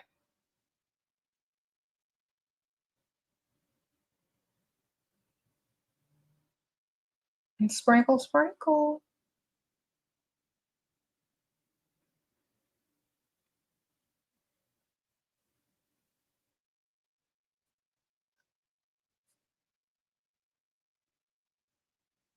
All right, y'all. Do better out there. Keep your standards high. Don't bend them. Don't be a pygmisha. Don't chase these dudes. Don't wonder why they ghosted you. They couldn't remain whatever they were supposed to be to you. Let's just move on. I think the weakest, okay, a lot of people are gonna be mad at me for saying this, but I think the weakest type of women are the ones that need closure after being ghosted. If someone ghosted you, they were just too whatever to say goodbye, whatever the word you want to choose. It doesn't matter. They don't see you no more. That's goodbye. Okay. Some of y'all need to hear why. Ma'am, who cares? Who cares? Who cares? On to the next. But the weakest thing is the reason why you want to know why is because you're trying to find someone to blame. And there's no one to blame sometimes. Sometimes it just didn't work out. Sometimes they didn't have enough money. Sometimes they just went back to their ex. Sometimes it was whatever it was. It doesn't matter. By you knowing what it was, it's not going to change the outcome. They don't care. Just understand one thing. They weren't in it for the long haul. That's what you need to know. So many women need so much closure. I don't understand this. The closure was when they didn't call you after a couple of days. That's the closure. When you need something, you become weak. When you don't care, you're on to the next, already doing better, already on the next day. Some of y'all be wondering why somebody ain't calling, waiting on, checking their phone, blowing up their phone, stalking their social media when you could have been out with a whole nother person by now, in a whole nother relationship by now, getting a whole nother, bag by now. Some of y'all sitting there waiting for closure for somebody that didn't even like you. Meanwhile, other women are, strong enough to say, okay, well, I guess that wasn't a fit, or that wasn't a match. Now they're on the next date with the next dude getting the bag. So don't let looking for closure stand in your way, ladies, and keeping you looking like a pygmisha. Okay, don't do it. And a lot of y'all women will make the argument, well, these men out here aren't emotionally available and they're not emotionally intelligent. Well, ma'am, you're too emotionally intelligent and too emotionally available for all of them combined. So keep complaining and keep waiting and keep looking for closure and keep being a pygmisha all you want. Another woman go be out here getting the bag you could have been got. All right. Sprinkle, sprinkle. Y'all doing too much for the least. And guys know that's true. Guys know that's true. I am a woman and I don't even like hearing that crap because it's stupid. Why?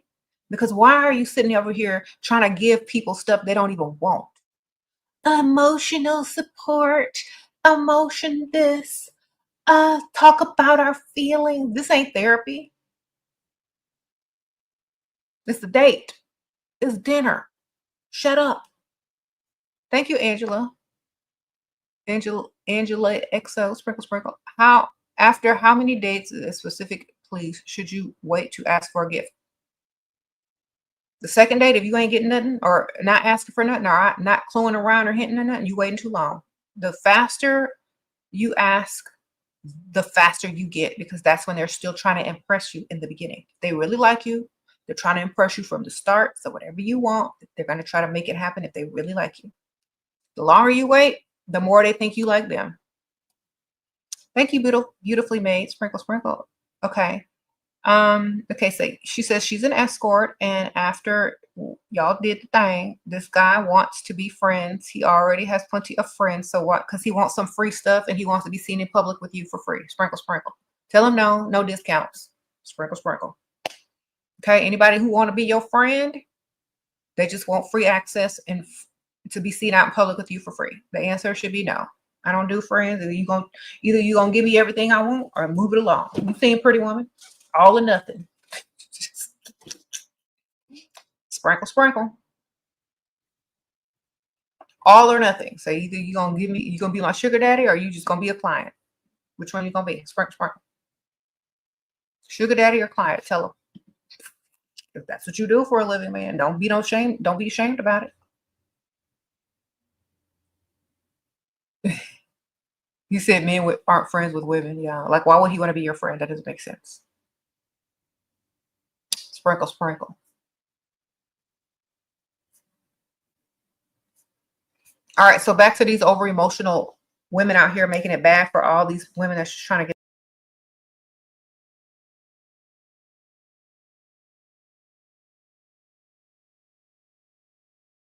Sorry, y'all, clicked the wrong button. Over emotional women, shut up. You're not getting what you're trying to get by being over emotional, unless it's an act to guilt someone into giving you what you want. All right. If you're over emotional all the time for no dang reason, you're going to drive people away because no one wants to deal with that. All right. I promise you. No one wants to deal with your over emotional feelings all the time. We got too much going on. So save it for AI, save it for your mama, save it for somebody else. Who cares? And remember, most people really don't care. So save it for someone who does. So if you want somebody to hold your hand, be the shoulder to cry on, listen to all your trauma dump and all that kind of stuff, don't do that to the guy you're trying to date. All right. Just letting y'all know. Sprinkle, sprinkle.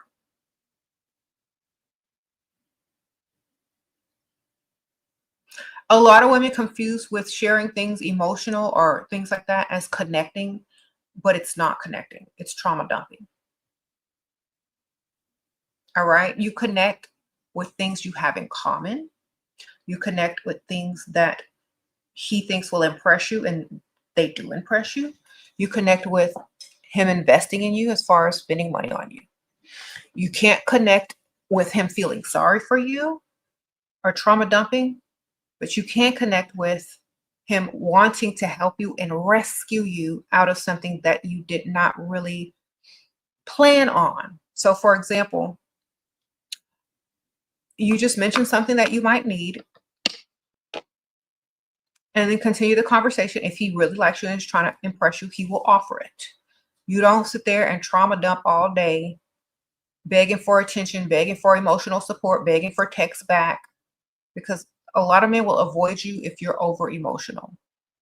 A lot of men will ghost you if you're too emotional. A lot of men will not even deal with you because you're doing too much emotionally, and they're not ready to connect on a trauma dump level, so they will leave you exactly where you are. A lot of women need to realize this, okay? Because some of y'all, this is why a lot of women can't have other friends as well, because a lot of women just trauma dump everywhere and they don't realize that they're doing it until someone tells them. Okay, so I'm telling y'all, stop trauma dumping everywhere. Talk to AI, sprinkle, sprinkle, get a therapist. I don't care. But don't tell people that you're out trying to have fun with and start a relationship with. Nobody cares. Sprinkle, sprinkle.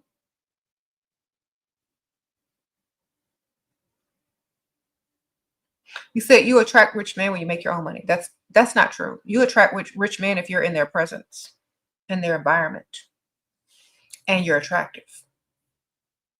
Thank you. I'm Court Sprinkle Sprinkle. For 20-something girls, how to deal with the weaker friend associates. Deal with them on their own terms in their own environments when you're not trying to do something else. So have a designated day of the week to deal with women or friends that are on a lower level than you if you still want to deal with them. The rest of the time, don't deal with them. You know what I'm saying? Sometimes people want to keep people in their lives, but they can't deal with them on an everyday basis with their other peers or going to the places that they normally go to because it's out of the other person's league. Well, have a designated day to deal with those type of people and keep it moving. Sprinkle, sprinkle. Okay.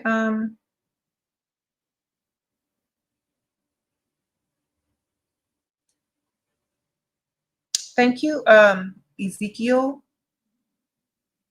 Oh no, sorry, that was the wrong Cash App person. Well, thank y'all for whoever sent me Cash App over the weekend.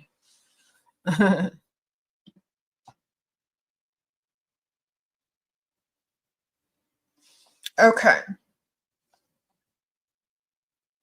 You said how to stop letting a man use you by having high standards. Say no.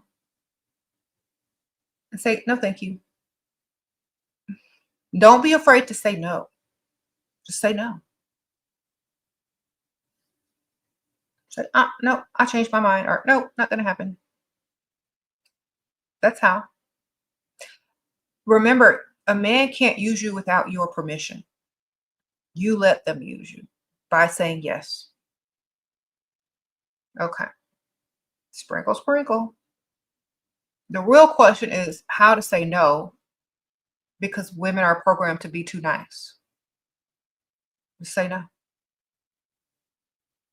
Or up the stakes. Say, well, I'm sorry, that's just something that I'm not able to do at this time. But maybe if the circumstances were different, I could be persuaded. So you up your standards even higher.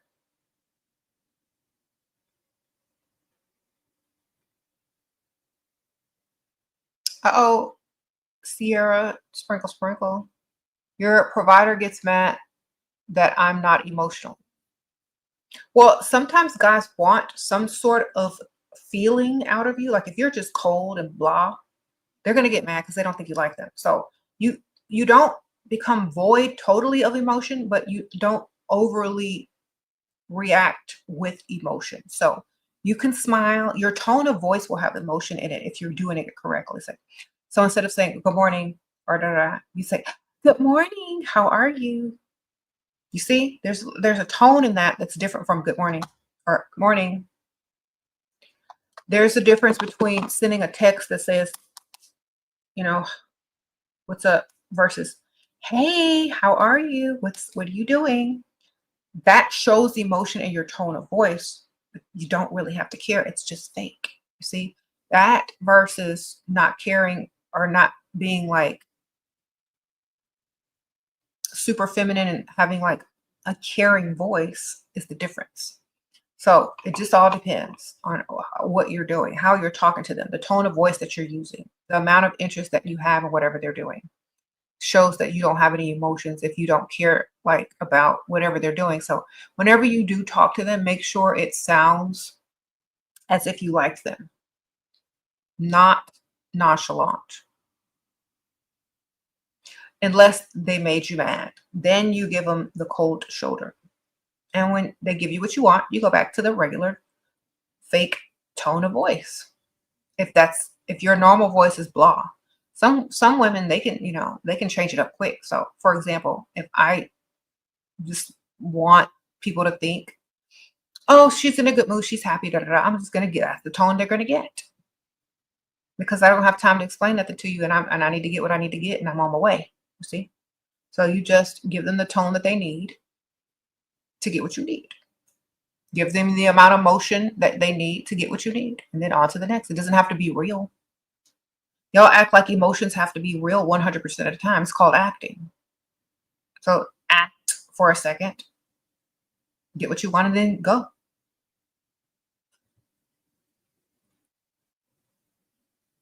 You said they will learn on their own. Yeah.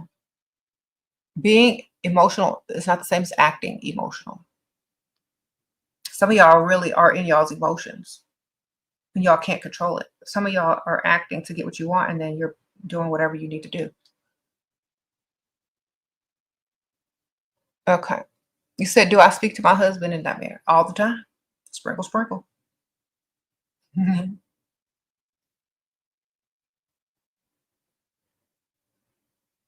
You said you feel like not if you fake all the time, they can't tell the difference, man. Sprinkle, sprinkle. If you're faking something all the time, it's the real for them.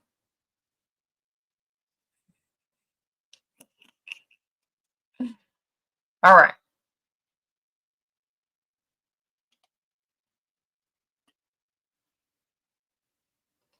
So just keep that in mind. If you're gonna start something, you start it and keep it up.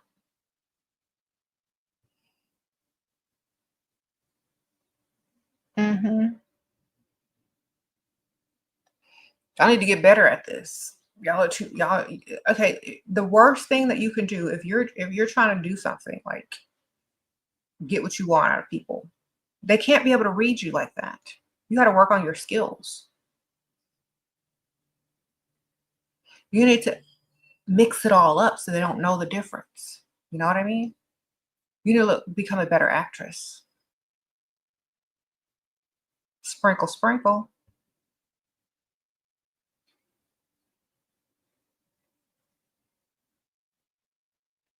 Hmm. You just need practice, you know. Thank you. Okay, think about this.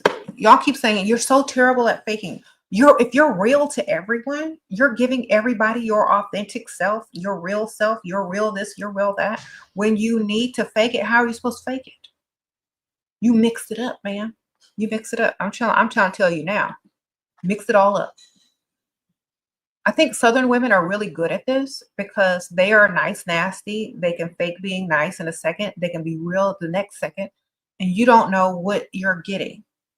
That's what you need to be like. You need to be unpredictable in your mannerisms and your reads and your telltales because a lot of women just are one way and then they can't fake it because they're not mixing it up. You need to mix up your stuff, ma'am. You need to mix up how you deal with people, your tones, how your smiles, your fakeness, your niceness, your authenticity. You need to mix it all up so no one knows what you're giving. It just has to be straight across. Okay, how do you reject a guy nicely? They're too close to your age. Just tell them you're used to dating older guys because they have more money. Sprinkle, sprinkle. That's nice because you're telling them the truth so they won't waste their time and the money. It's like, I'm so sorry. I'm only used to dating providers that are older providers. I can't do guys my own age. It's like too close to somebody that's, not able to do anything for me. Sprinkle, sprinkle. That's how you nicely say, I only date older guys who could provide. I'm sorry. I'm a gold digger. Just tell them. That's a nice way. I miss your super chat. Hold on. Okay, you said you're a dancer and you're dating the owner. You went on 3 dates. How do I ask for gifts and money? Send them your Amazon Christmas list. Send them a Christmas list. Send them a bunch of links of what you want for Christmas. The holidays are upon us, ma'am. Ask him what he's going to get you for Christmas. Ask if he could take you shopping for Christmas. Ask him about Christmas. That's how you get gifts. It's Christmas time. It's December. That's how you get gifts. You send them links.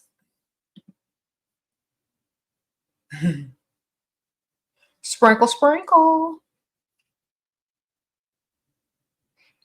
Set tips on leveling up financially in 2025. Start a business if you don't have one. Promote your business if you got one. Get his money, start your business. Sprinkle, sprinkle. Get a side hustle.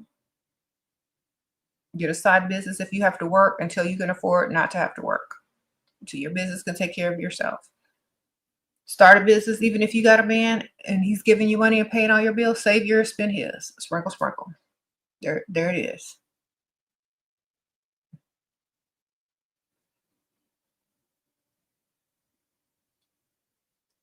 You said this live is comical. Well, it's helped a lot of women get their bag, so it's funny and useful. Sprinkle, sprinkle.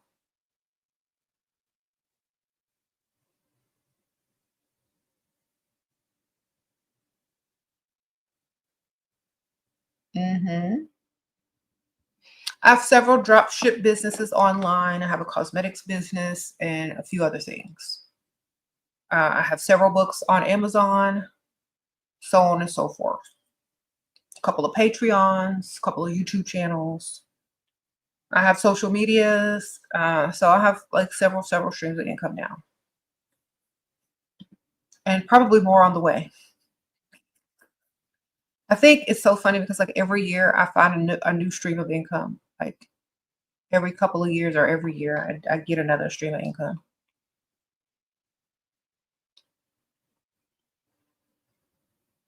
It's just, after a while, it just becomes too easy.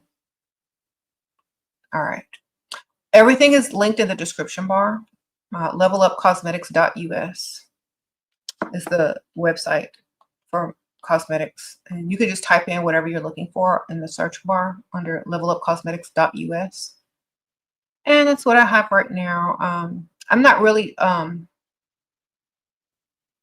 have 2 orders to send out today, but I haven't really been promoting them because I'm kind of lazy right now. Sprinkle, sprinkle. Uh-oh, someone says, go for the uglier NFL players. Your girlfriend is with one right now. Avid. You ain't lying. Sprinkle, sprinkle.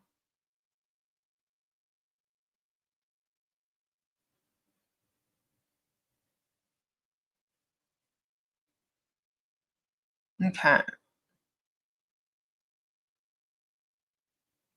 How do you keep your man? You mean, how does your man keep me? Or how does the man keep me? That's the question. If you got to ask how to keep a man, you can't. If a man asking how to keep a woman, that's it.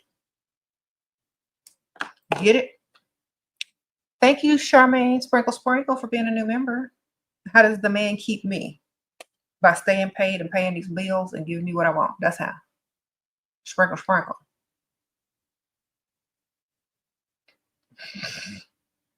I'm not trying to keep no man. They're trying to keep me.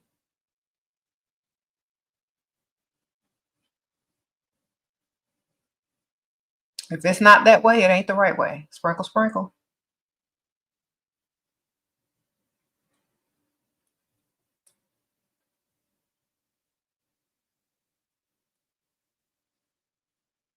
What? That's I was saying earlier, that's how, women have to start thinking different. Not how to keep a man, but how a man can keep them. Be the type of woman that a man has to keep, not the type of woman that has to keep a man. You said my husband deserves side chicks. Do you agree? I think my husband deserves whatever he deserves. Sprinkle, sprinkle.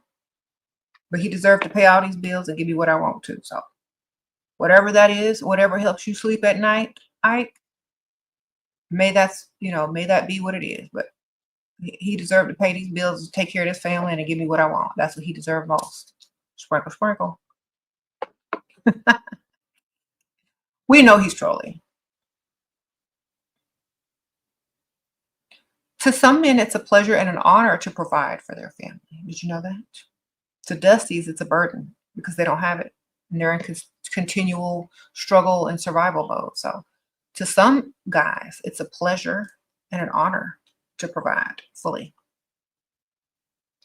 Okay. I know nobody taught you that growing up, or maybe you never witnessed it, but it's true. So men pride themselves on how well they take care of their family. Okay. It's a flex. This little flex. Mm-hmm. Sprinkle, sprinkle. You said, what if your husband turned out to be down low? I have the biggest gaydar in the world. I can tell somebody gay from a mile away. Sprinkle, sprinkle. Okay. So I don't think I would be that blind. All right.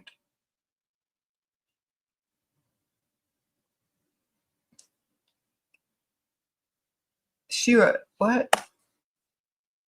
How do you start writing your book? With a computer? Actually start off with pen and paper. Then I transferred it to computer. Then it was all computer after that. Okay, sprinkle, sprinkle.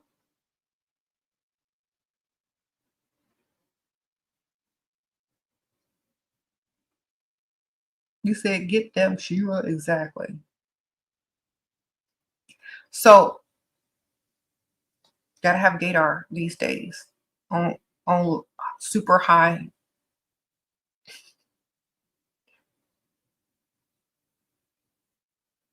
Did I see the trend of Russian men versus American men? No, I don't be following all that trendy stuff. Like someone sent me some stuff on TikTok and it was about the mortgage trend thing about women saying they're not going to pay the mortgage and the men saying that they don't care because they already pay it. I saw that trend, but I didn't see that other trend that you're talking about.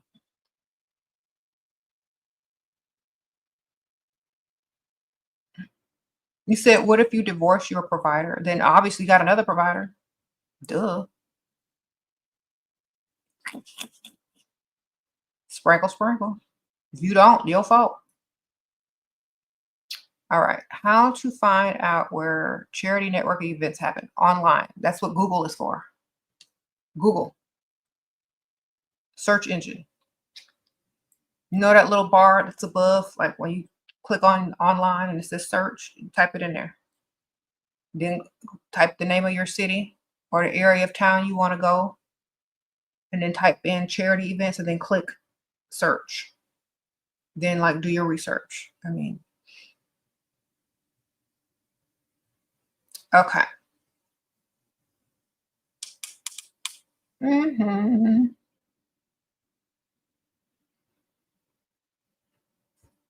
I didn't see the 50-50 couples doing the rent trend. People only sent me the ones that people are already paying the mortgage. I don't know.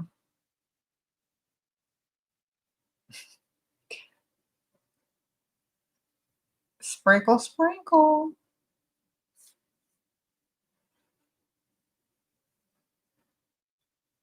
Should women contribute to the mortgage? If the house is in their name and a Dusty is living with them, they should pay the whole mortgage and just write the Dusty off on their taxes as either charity or a dependent. But if you're a grown, able-bodied man, you should be paying the whole mortgage if you live in a house with a woman, especially if your name is on a mortgage. I don't think women should be paying that. But, you know, some pygmies do, so we don't know. Thank you, Chrissy. Sprinkle, sprinkle. What about diseases if a provider sleeps around? Okay.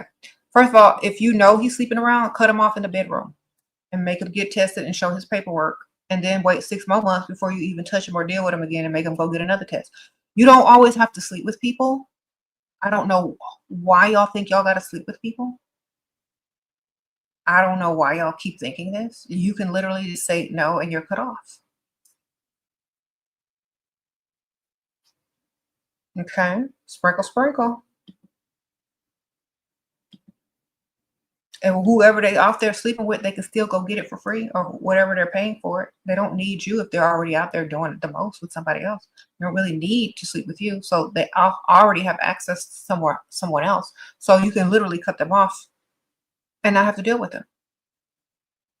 Okay, BL says, speaking of gaydar, one of your provider's wife found us out and has been blowing up your phone for the last 24 hours. Can I use this to get more money?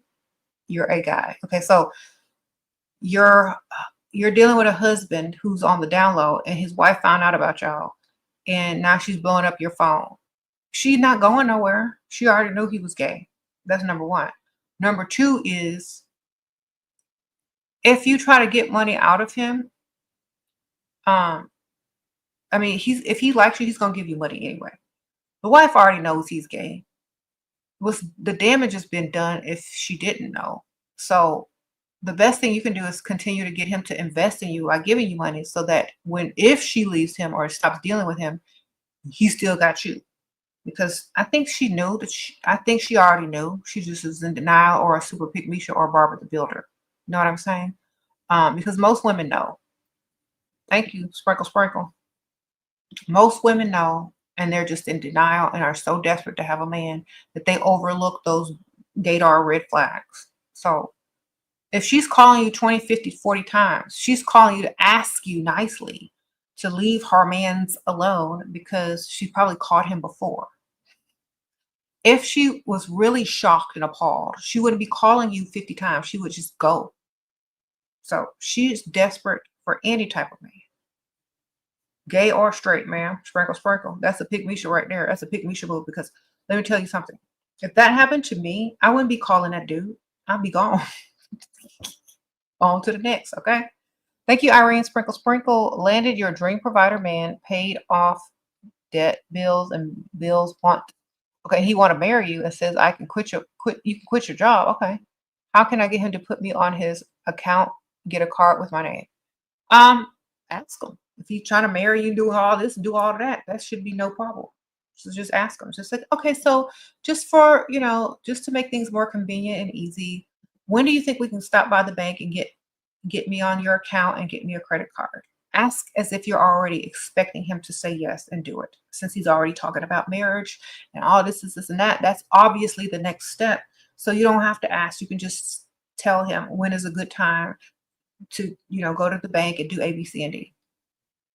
Because if you take what he's saying as truth, then your next action shouldn't be to ask. It should just be to plan. You see? So plan it. Like, okay, well, just let me know a good time that we can all meet at the bank and we can get the credit card and all this kind of stuff and put me on the accounts because that's like the next step. If he's serious, he's going to do it. If he's not, he's going to make excuses. All right. Sprinkle, sprinkle.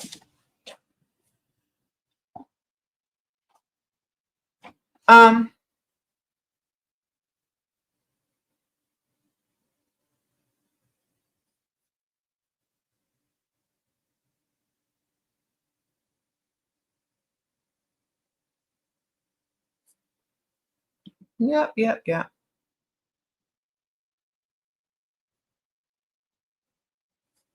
Well, anyway,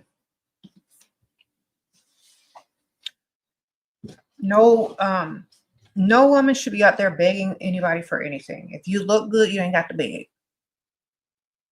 So all you got to do is ask the next one or insinuate that you need something from the next one. You don't really have to sit there and beg. A lot of y'all, you're looking like pick Mishas out here when y'all could just go ask the next dude. Okay, we have internet these days. We have social media. It's too easy if you look good. All right. Am I still adding to my Amazon list? I don't know. I might. I have a few items down. If you scroll all the way down, I have items in every price range. But yeah, if y'all want to gift me for the holidays, I definitely appreciate it. Sprinkle, sprinkle. It's the link in the description bar. I don't know. Is it this link? Hold on. Let me see if I can link it. Yeah. Here's my gift wish list on Amazon if y'all want to send me something. Someone actually sent me something, but they did not say who it was from. So I don't know who to thank for some house slippers. Someone sent me some house slippers. I appreciate the house slippers, whoever sent them. Thank you. Sprinkle, sprinkle. But there was sent by someone anonymously. So I don't know who to thank. Okay. Appreciate that. I also, I thanked someone on my last video who sent me my champagne stoppers for my champagne bottles. I think it was Julian and Ayana. Yeah. And they sent me these really cute champagne stoppers for champagne bottles that I had on my list. You just put them on there to keep the bubbles bubbling. I appreciate it. I have a bottle I might open this weekend and use it. See, you just stick that in there and then just hold, and it just corks itself back up. All right. Oh, Axial said Ike sent the slippers. That would be hilarious if it was true, right? Sprinkle, sprinkle. I don't know. Maybe they forgot to put their name on the gift. But whoever did it, thank you. I appreciate it.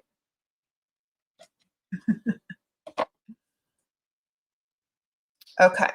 Sometimes they don't send you the name if more gifts are coming from that one particular person. So they may have sent several gifts. So we'll see.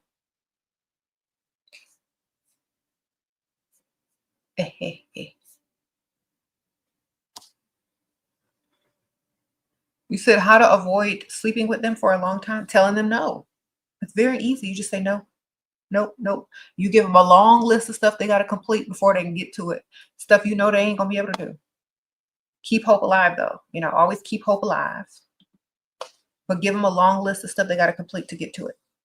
And you can't be one of those women that care if they go somewhere else. But let me tell you right now. Some of y'all women are so desperate and so insecure that y'all can't withhold anything and keep your standards super high because you're afraid they're going to go lay down with someone else for free who's getting the least. Let me tell you where your strength lies, ladies. If you're trying to keep a man from straying from you and you don't want to sleep with them, then you shouldn't care. Why? Because whatever they're doing over there, they're doing it for free or they're spending their money on it.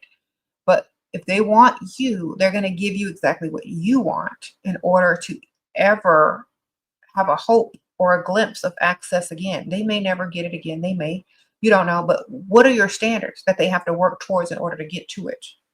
If your man don't like you enough to have to work for that, then he don't really like you that much. And if he can replace you, he never liked you that much in the beginning. You know, that's why I'm telling y'all ladies to keep your standards super high so that when you need to say no, you can literally say no.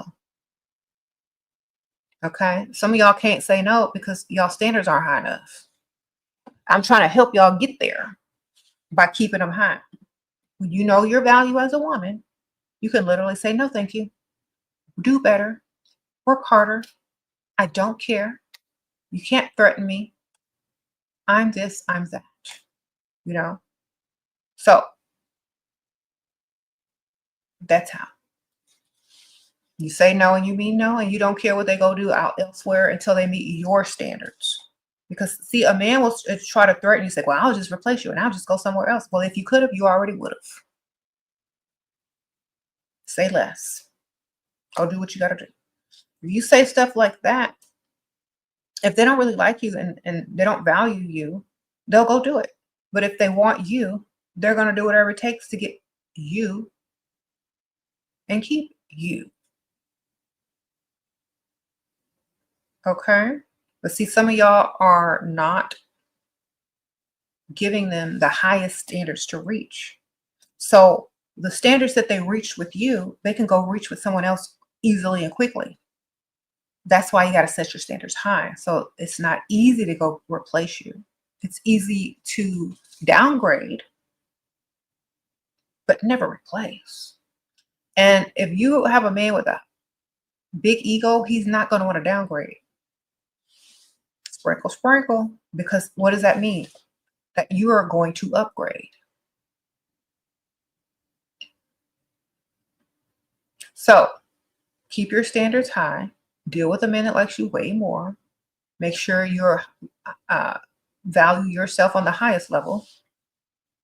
He can't replace you. He can only downgrade. If he can't meet your standards, how is he going to meet someone's standards that's supposed to be supposedly higher than you?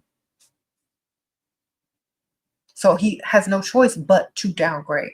But since you keep your standards high and you're willing to say, I don't care, whatever you're doing, that means the next man that comes to you has to meet them high standards that he can't reach. So therefore, it's an upgrade, baby. So keep it high. Keep them high. And that does not mean that you can't date several men who are trying to reach them high standards at the same time. That don't mean that. You can date one over here trying to reach the standard. You can have 3 guys trying to meet them high standards at the same time as your man who's threatened to replace you because you won't downgrade your standards. He's literally having to date a couple of women whose downgrades by you're dating several upgrades. So who is winning? If you really think about it. Now, you have some women that are too emotional, will give in, will listen to the dude and let them bring their standards down. You're literally downgrading yourself if you don't keep your standards high. And then he can go replace you after you've done downgraded a few times. Then he don't want you no more because you're easily replaced. If he can reach your standards any day of the week, then the next chick he goes to is not going to be a downgrade. So that's why you got to keep them high. And you can't care as much as they do, ever. Okay? It's all your mind. The more you understand this, the better off you'll be. Okay? You said a woman should bow her head if a man speaks. Only if his breath stink. Sure should. And turn your neck, man. Get you some Vicks Vapor Rub. Put it under your nose. Some of y'all breath be kicking. These dudes. I need to do a breath check, dudes. Oh, beautifully made, sprinkle, sprinkle. He basically said he'll make sure I'm okay and there's no games, but I told him pick a side, SD or client. He didn't really answer. Give him time, man. Give him time. Sprinkle, sprinkle. Don't rush a man because that means you don't have options if you're rushing him. If you tell him this and let him take his time and answer, he's going to think you have other men to entertain and other options, and he better answer quick before you choose one of them, and it's too late for him.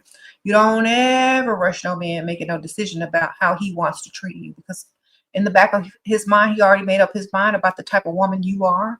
And don't prove him right by rushing him and begging him for the attention. You give him the time to realize your value and that you don't need him on that level, then he will want you when you don't need him. You see?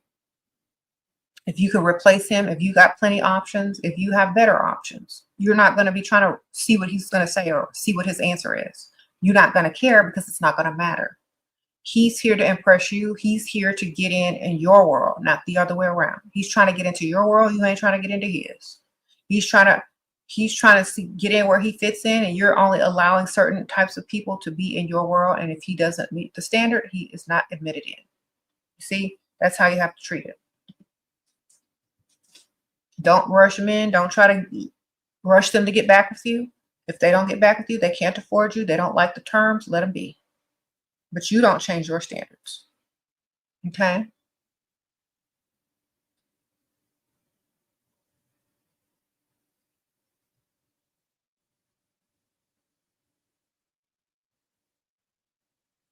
You said what? The wish list? Oh, if you have an Amazon wish list, you don't have to show your address. The Amazon will automatically send it to your address that you have registered. They just have to know, like, they just have to have the link to your Amazon wish list, which, see, I'll put mine down. And if you click on that, you can see that my address doesn't show. So people can send you gifts, or you can put a different address as whatever, wherever you want to send. You can put it to an Amazon box, a P.O. box, or whatever. Sprinkle, sprinkle. What does it mean when a man nags you? They don't have a maid, or they don't have enough to do in their life. Means they don't have enough to do in their life. What are they nagging you for? I missed. You already answered here. Oh, Ari. Okay. Yeah, I already answered Irene. Sprinkle, sprinkle. Just tell them, ask them what's a good time to take you to a bank. That's it. Act like you already expect it and there's no big deal about it.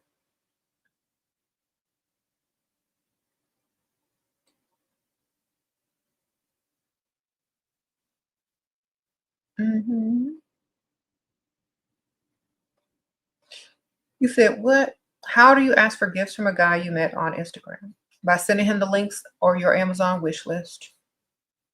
And say, what you getting me for Christmas? Very bluntly, very boldly, very unapologetically, very expected, very acting like he's a provider.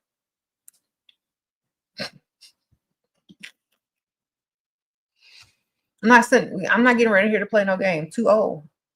Here go the links. If you want me to smile and want to impress me, this is what I want. You can pick all or one. Don't even matter. Send some. Sprinkle, sprinkle. I'm not worried about being seen as nice anymore. Not worried about being seen as this or that. You like me? Show me. That's it. Okay. I think once women take on that attitude, men are going to respond better instead of being wishy-washy and thinking they have the upper hand. Like literally.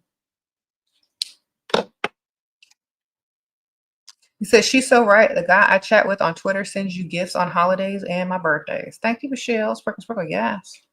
You just have to be bold with it because men admire women who know what they want and not afraid to ask for it, especially if they got it to give. If a woman don't know her value, nobody else will. She's bold enough to tell you what she wants. She's bold enough to tell the next man what she wants. And the next man might be bold enough to give it to her. So keep that in mind. Because a lot of y'all out here are afraid of your own shadows.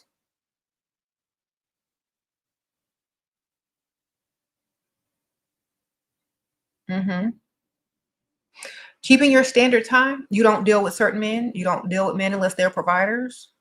The answer is no. If they haven't met whatever it is that you need, whatever requirements you need them to meet, the answer is going to be no. They cannot persuade you to lower your standard, whatever it may be. You make up your own standards. You make up your own standards as a woman. Everyone has different standards. You know, your standard may be, okay, I'm going to need you to pay all my bills if I'm going to claim you as my man. That can be your standard. Some women's standards are less, some are more. I'm just saying have higher standards if you want a better life. That's it. That's just normal. You know, the higher standards is, the better your life is. Especially if there's a man that wants to meet them standards and make your life better. So whatever your standards are, that's how your life is going to be. That's how your relationship is going to be. So you choose what you want it to be, but you don't bring them down. Whatever you choose them at, they can always go higher, but don't ever lower. Okay. They can always go higher, but don't ever lower them. That's all I can tell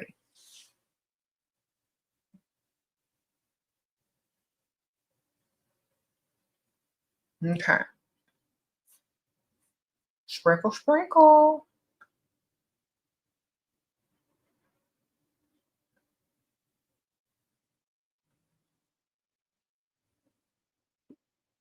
All right. What do you think of a 20-year-old girl talking with a 27-year-old man? We just talked, but sometimes it's weird. He want to call or say he missed me and gift me stuff. Does he gift you stuff or just say he wants to gift you stuff? Because there's a difference. Writes you poems. Okay. Has he taken you out on a date? If y'all don't live close together, okay, if he's just meeting you online, he sounds like he's mentally immature and he can't afford to date a woman his own age because they want more out of life. Because see, he's 27. He's at the age where women his age are trying to settle down, get married, have kids, get a house in the suburbs, and he can't afford that yet. So he has to go to a 20-year-old who just wants to party, have fun, drink, go out to eat, go to the movies. You see? So if he's talking about getting you gifts, make sure you're getting something out of entertaining him on the phone or whatever it is. So send him your wish list. Go ahead and make you a little wish list and tell him to send you the stuff. All right? Sprinkle, sprinkle. Because he's wasting your time, man. Because he can't afford a woman his own age. So at least let him be able to afford a 20-year-old, which means get everything you need, get your makeup, your hair stuff, get a few things off of Amazon or Forever 21 or whatever he can afford, man. But send him your list of gifts to send you. Make sure he don't know your address. You can make a wish list where he can't see your address, okay? Thank you, spoiled brat. Sprinkle, sprinkle. A guy sent you $3,000 but keep begging you to sleep. Girl, that ain't enough. Sprinkle, sprinkle. Tell him, it's like, oh my gosh, $3,000 is not a lot of money. Act like it's not a lot of money. All right? Let me tell y'all how to get this. If you act like that's not a lot of money, it's going to be basically like he didn't give you hardly anything. And he's going to have to try harder if he's trying to get you, in the bed. You're going to keep his hope alive by saying that $3,000 is not a lot of money and that you need A, B, C. Give him a long list of stuff he got to do. If he want to ever get to it, he'll try to complete the list. Make the list very hard, okay? But if you downplay $3,000 as if it's nothing, it's not going to count as if like he thought it would, you see? So he don't know who he dealing with, right? Oh, $3,000, that's not a lot of money at all. Then start talking about a car you want, start talking about the down payment, start talking about whatever you're trying to get. Okay, sprinkle, sprinkle. Make him earn whatever it is you're trying to, even if you never get it, give him some false hope to make him try to earn it by getting you things.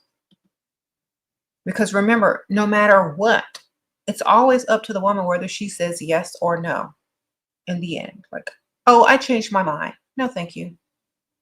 Maybe. Never say for sure. Say, well, I was thinking about, or I might, or maybe. But make it sound more reassuring. Like, oh, well, maybe we can go do this and this and that. Or, I was thinking about doing this and that.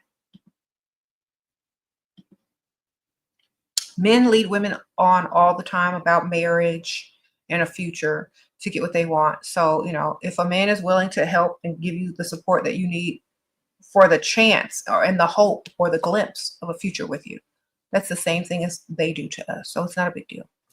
Men are naturally the pursuers. Men are naturally the providers. So they risk providing and doing these things in order to, secure the woman that they want. And it's always going to be a risk, just as like always a risk when you date a man, whether he's going to end up not being with you or being with you.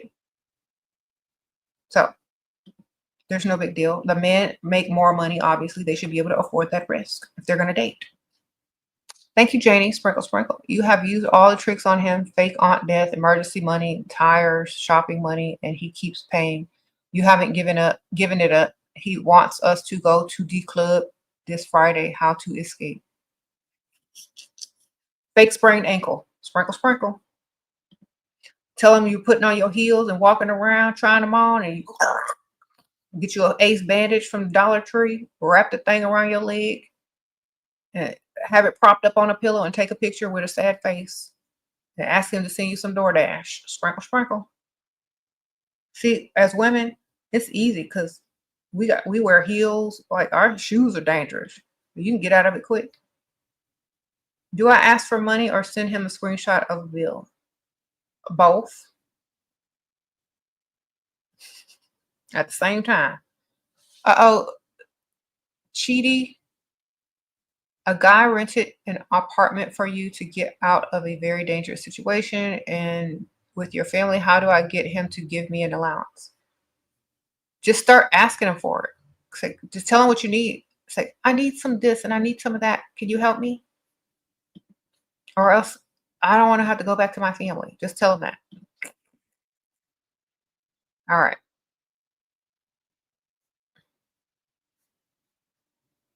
Just tell him that. All right. Sprinkle, sprinkle. So act like get money. Let's buy you an outfit to go to the club, man. Then tell him that you sprained your ankle at the last minute. You can't go nowhere. Then say, I'm worried about how I'm going to pay that emergency bill who just, took care of my sprained ankle. The cost is, you can get paid for not even going to the club. You could just tell them you sprained your ankle. You had to pay this for the emergency room. And you got to let your foot heal for a couple of days. And you're so sorry. Maybe another time when your ankle is okay.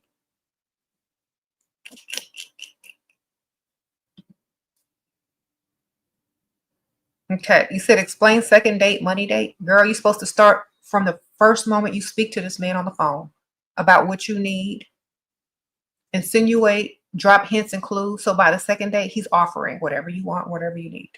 It starts from day one. Okay? Soon as they enter your DMs, if you met them online, because I know a lot of y'all be meeting these dudes online, which I tell y'all not to do. If you didn't meet them online, the first thing you need to talk about is day one. It's like, oh, it's so refreshing to meet a provider type. I can tell you're the type of guy that likes to spoil their women and, buy them nice gifts and stuff. You start telling them that they're a provider from day one. So when you mention something or you ask for something, if they want to play that role to impress you, they're going to provide, they're going to gift you. If you say, oh, it's been so long since I've gotten A, B, C, and D, flowers, candies, cars, jewelry, da, da, da, I don't even know how to act anymore. They're going to get the hint and the clue and to buy it for you. You got to talk. You got to, like, closed mouths don't get fed. You got to tell them what you want. Instead of blobbing about your past history, your ex, your trauma dump, your kids, talk about the stuff that you want when you're out with them. That's the only thing that they need to know is what you want, how much it costs, and where to go get it. These are the conversations that should be had from the start. You know what I'm saying? They shouldn't know your life story. They should know what you want. Thank you, Jasmine C. Sure, he been want to take you to see a light show. How do I get more out of the situation? That's a little kid date. Okay. Ask what y'all gonna do before. It's like, oh my gosh, that sounds so fun. Where are we gonna go have dinner and drinks before that? Okay. Sometimes you gotta tell them because they're stupid and they don't know any better. So you gotta just insinuate that they were automatically already gonna take you to dinner and drinks or something like that prior to the light show. You see how you just bypassed over it and said, oh, that sounds like so much fun. Where are we going to go for dinner and drinks before that? If he says, oh, we're not going, it's like, oh, well, then I'm going to have to see because, I might, I don't like going somewhere on an empty stomach. So I'll let you know. That means you're going to go out with another man for dinner and then go see him for his little kitty light show afterwards. And you're not going to take him as seriously because he didn't feed you. You see? So just act like he's supposed to do these things and already assume that he is. Because this is how they're going to impress you by going along with whatever it is you want. The woman sets the tone in the relationship. The woman sets the standards. If you got to eat and go for drinks before you go see some light show, that's what he's going to do.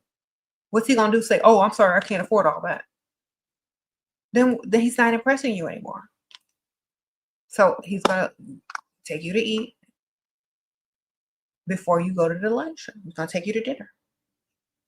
Okay, he wants to take you shopping on Friday before the club. Good for you, ma'am. Make sure you go somewhere nice. Then sprain your ankle later on the way home if that's not where you want to go. Fake sprain your ankle. Okay. People used to do it all the time in gym class. Y'all don't know how to do it?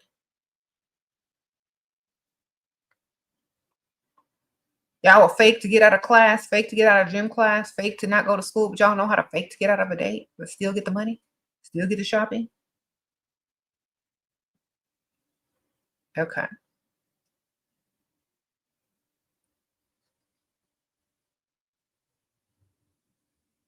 Uh-oh. Sagittarius and the sun goddess, sprinkle, sprinkle. How to start dating a man who is the CEO of your job. By making sure that you don't need that job anymore and making sure he likes you way, way more than you like him so that you can quit and still get your money. I never really, unless he's the owner or you can quit your job and he can still pay for you, I don't really suggest mixing business with pleasure unless he can take you out of that job and provide for you fully. And you know it. And it's not going to be a guess, you know what I'm saying? It's not going to be like, okay, well, you hope, but no, he's going to come straight up with that in the beginning. Well, you know what? I don't want you to work here anymore. I want you to be my woman. Quit and I'll take care of you. That type of situation, great. But not just one of the many employees that he's going to recycle through. Okay. You said you learned that being feminine means saying yes to everything and being submissive and dumb. Well, that's not being feminine. That's just being dumb. But you can look, if you're smart and feminine, you can say yes and say no at the same time. Okay? You can literally say yes and no at the same time. Like for example, if someone says, "Oh, if I buy you this, will you go out with me? And will you go home with me?" You can say, "Oh, if you buy me that, I definitely want to be with you, of course, but I don't know how soon that I feel comfortable with that. Let's just see how this goes." So the man with his large ego is automatically going to think that you're going to give in if he buys the gift, right? But you just don't want to seem easy. But literally, you just told him you ain't going to do nothing with him, but he can still buy you the gift. So as long as you keep their hope alive, you can say no and yes at the same time. Because their ego lets them think that they're going to get the answer that they want eventually, as long as there's a chance, you see. So you always leave that there's a possible chance, and they're going to take that as a yes because that's the male ego. Okay. If you say no, they like you a lot and they're still going to try to, persuade you. But if you just met them and things like that, you could just use like terms like maybe, "Mm, let's see, I might, I'm thinking." So they think that they have room to change your mind.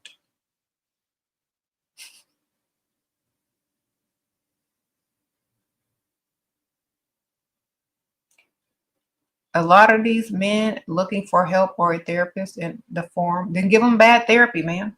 They won't be looking at you no more.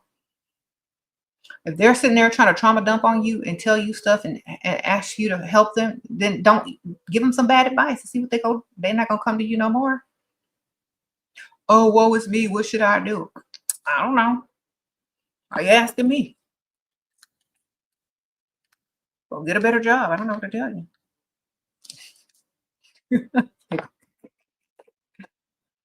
Ah, well, this, and that. I don't really care. But good luck. You said, "What's in my purse? None of your business, Ike."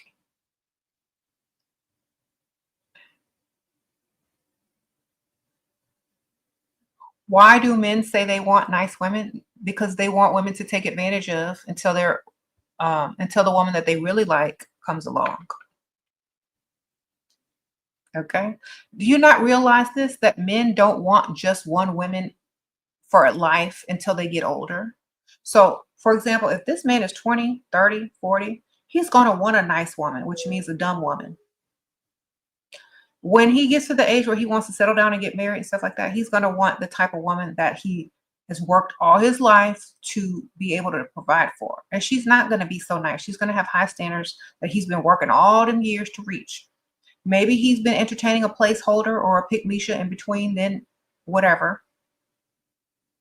But men don't marry nice women unless you're the starter wife or the barber, the builder, or pick Misha to help him build himself for the woman that he really wants. Okay. So don't be nice.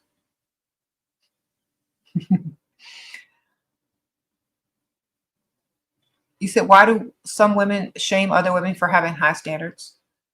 Because they know they're the placeholder and they don't want to be the placeholder. They want to be the person that has the high standards according to themselves. So according to themselves, their standards are low, which makes the men look at other women and say, "Oh, I want that type of woman one day, but I have to work hard to get her. But the woman I already got, or the pick Misha that's after me, she'll do whatever I need her to do, and I don't have to do anything." you know. So they want you to lower your standards because they don't want them looking elsewhere. Because there's more, if there's more to reach for, if there's higher to reach for, the men are going to want to reach for it. Even if they can't, they're going to want to. So if Misha just hires her standards, she don't have to worry about it. If she just levels herself up, she don't have to worry about it. She should be doing that and focusing on herself anyway, rather than a man who doesn't even like her. So, okay. If a woman is downing you for having high standards, it's because hers are too low and she can't get the type of man she wants, and she's just a placeholder. And she knows it. And I think, you know, if it were me and some woman was trying to tell me my standards were too high, I would just laugh and say, well, I'm so sorry. We're not the same. Two totally different people.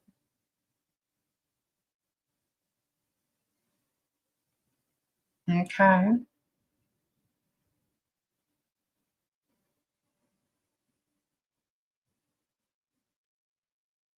Sprinkle, sprinkle.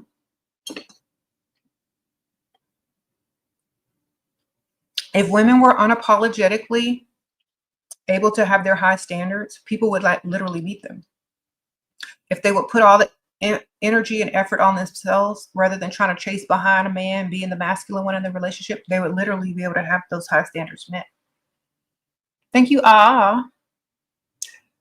He is mad at me for ignoring him. What to say? Nothing. If you're ignoring him, why would you say anything? That's done.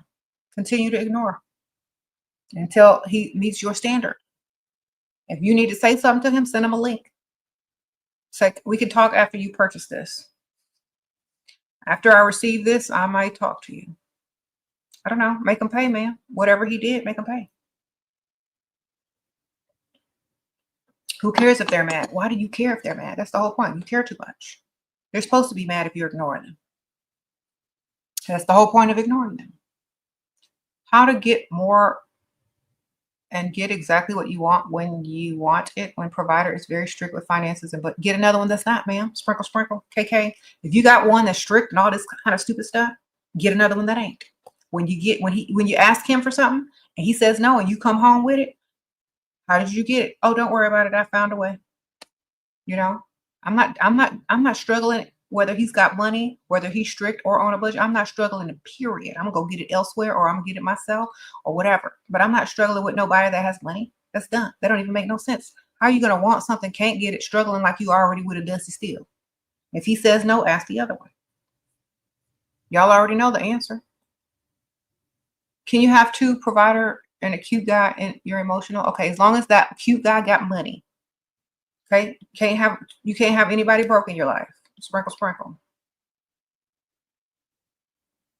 If he's rich but he ain't giving you no money and you cute, and he's cute, great, but he has to have money. He can't be broke. If you're gonna deal with a broke man, then just say you a pygmy. Don't deal with brokenness. If he's cute and rich, great. Keep your provider, date the cute and rich one, but don't lay down with nothing broke. You lay down with something broke, don't come back on this channel with your, oh, I got pregnant by Dusty. Don't come back over here telling me. Lay down. If you're going to lay down, they got to have money.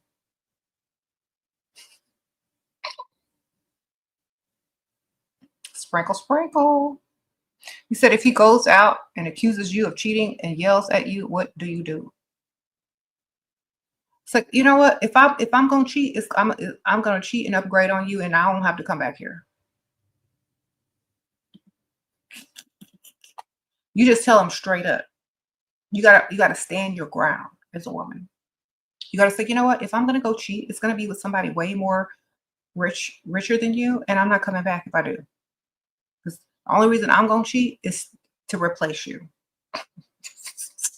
So if I come back at night, I wouldn't cheat. Because if I was, I wouldn't be back. Because he would be better than you. Goodbye. Roll your eyes and go to bed. Don't sit there and argue with no man trying to defend yourself. Tell him the truth.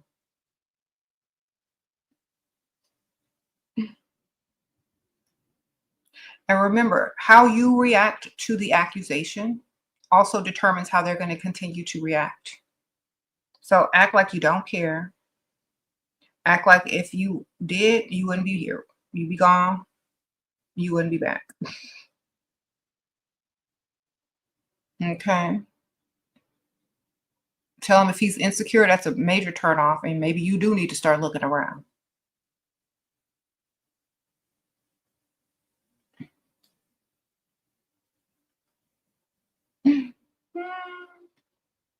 Like, I'm sorry if you are that insecure. Maybe I should start looking to replace you because obviously you're insecure about something. Is your finances okay? Is your money running out? Are you not going to be able to pay the things that you not need to pay? Or are you so insecure? Remain calm.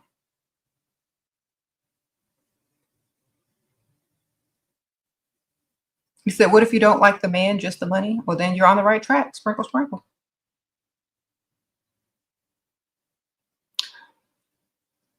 Okay. A lot of these men don't like the women. They just like the access.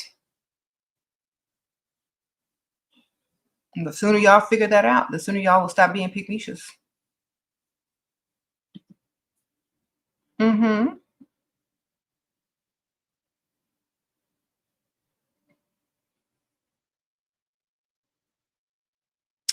So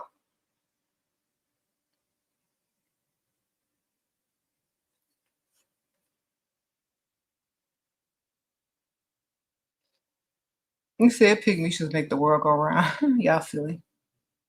Yes.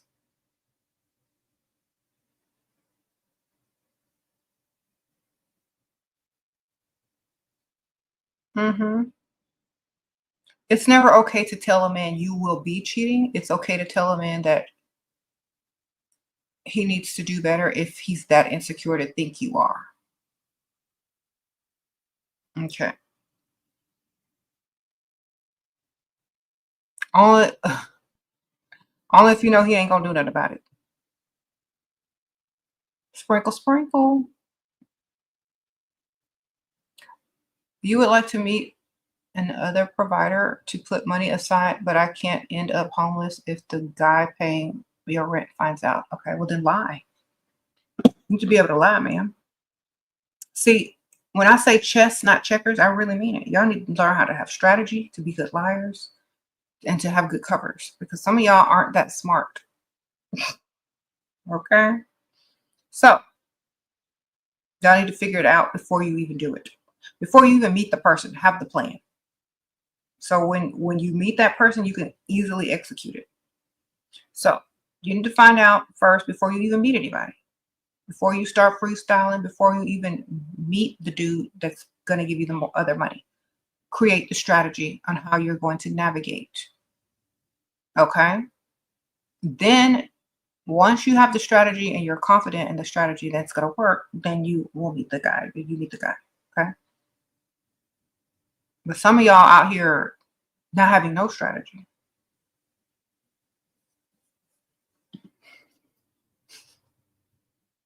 So, I mean, do I really have to give y'all information on how to have strategy and lie? I thought this was natural. I guess it's only natural to some people. You got a lot of these women have multiple degrees but can't figure out the strategy to level up. So I guess that's why I'm here. All right. So before you do anything, create a schedule and leave room in that schedule for whatever you need to leave room in it for, but say it's for something else. And before you meet that person, do that something else so it looks legit and like it is part of the schedule. And it won't be questioned. This is how men do all the time. So I go to the gym, I go have lunch with such and such friend, then I go do this, then I go do that. All right. So now you have this schedule that fills up your day. It can be verified, because you're actually doing it. After a while, that schedule will not be questioned. And then you can fill some of that schedule with other things if you're smart. Okay. So Before you even meet somebody, create the schedule. Make sure they know the schedule. Make sure they know what you're doing. Make sure it's legit. Make sure they can verify it. After it becomes normal, they're not going to question it whatsoever. You see?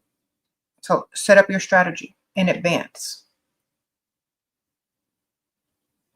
Okay, sprinkle, sprinkle. Uh-oh, Goddess Warrior. Thank you for the super sticker.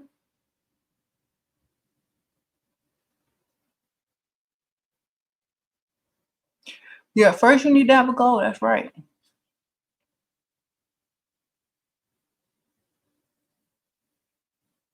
And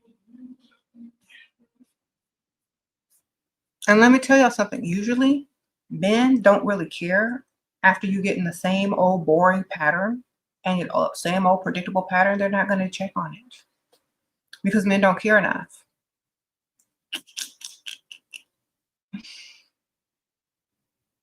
Sprinkle, sprinkle.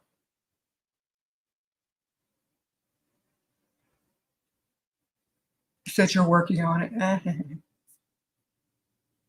You said not to be predictable. Yeah, if you can be predictable if you trying to fill your schedule with predictable things so he doesn't question it. But don't be predictable if you're not out there doing that.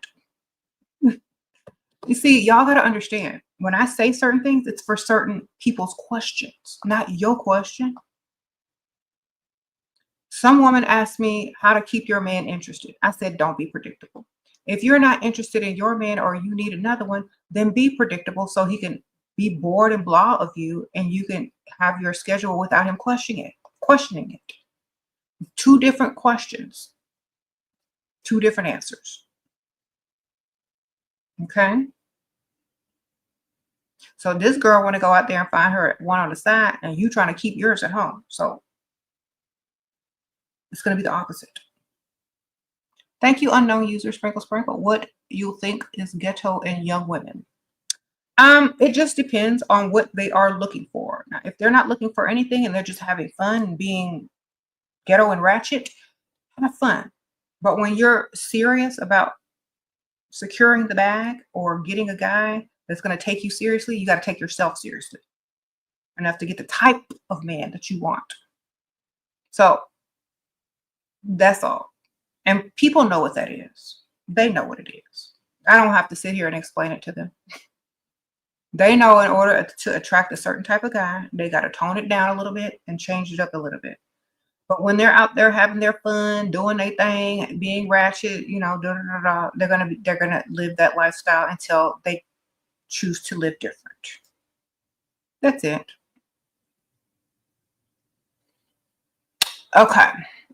If that's all that they know, they're not looking for the type of guy that they're trying to impress in a different way anyway.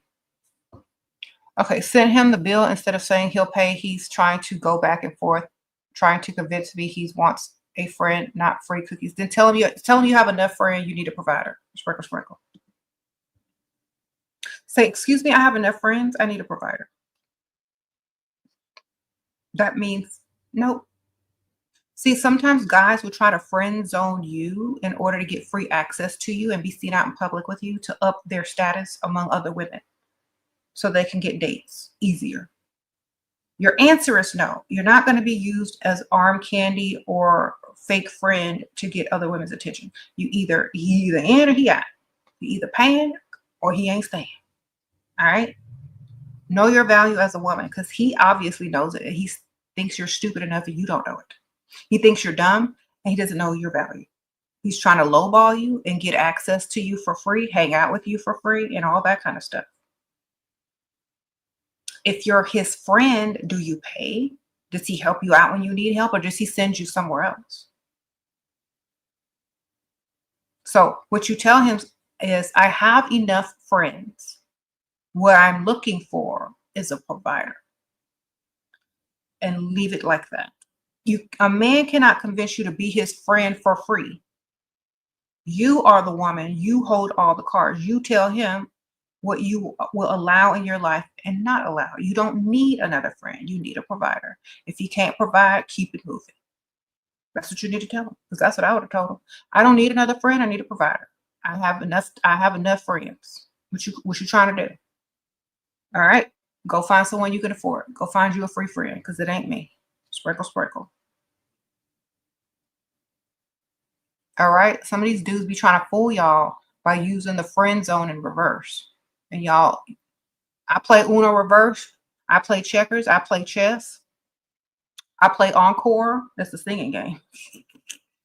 All right. I play Chinese checkers. I play all of it.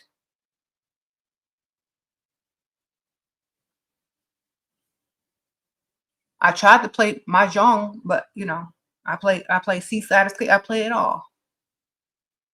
Thank you, Saint Spicer. You're a lady DJ, and men are often in my DMs having one-sided conversations. What to say to charge them? P.S. I love so much. Sprinkle, sprinkle. Thank you, girl. Okay, if you can tell that they really like you, like say, oh my gosh, you're so sweet. I'm just trying to figure out how I'm gonna replace this item for my DJing. It's so expensive. And then send them the link. See if they pay for it. The turntable or something, ma'am. I don't know. Put something you want on there.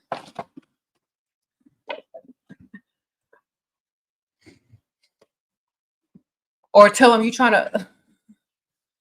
I'm trying to figure out how I got to get this thing fixed. It's broken. I could use a new one. You trying to help me out or what? Because I mean, obviously they're a man. They're trying to impress you somehow, some way. That's the only way you're gonna get your attention. If you're a DJ and people like you, you're already kind of like popular. You can literally just tell them what you need, and they'll feel like they're going to be a part of your world if they can help you out. Then you send them a shout out. Thank you, such and such, for helping me get my turntable fixed. This song is for you, or whatever you be doing, girl. I don't know. They're gonna feel so happy. They're gonna send you some more stuff. Okay. Don't go back and forth with him. Tell him you don't need a friend. You need a provider. If he can't do that, lose your number. You have to be blunt with these dudes, because they're gonna try to friend you and friend you and friend you, and they ain't gonna be spending no money. You're just gonna be looking stupid. Because if you're out with a friend and a man sees you, he's gonna think you're out with a man, not a friend. You see? You may deter a man from approaching you that wants to pay your bills and be a provider, because you're out with a friend who don't even really want to be a friend, or just want to be seen in public with you for free because they can't afford you. So tell him, say, if you can't afford to be with me, just say that. I need a provider. I don't need another friend. If somebody's going back and forth with you in the DMs about paying a bill, just tell them, when you ready to pay, let me know. Just cut it off. Stop going back and forth. It's like, if you can't pay it, let me know. And don't respond back. Your silence is going to say more than your words, because they don't know what you're doing. They don't know what you're thinking. You could be looking for another person to pay the bill. You could be texting another person. But if he hurries up and pays it, now you're back to him. See? Sprinkle, sprinkle.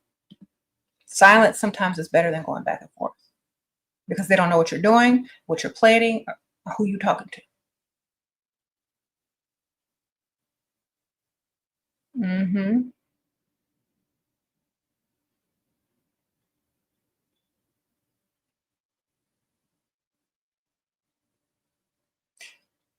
Okay.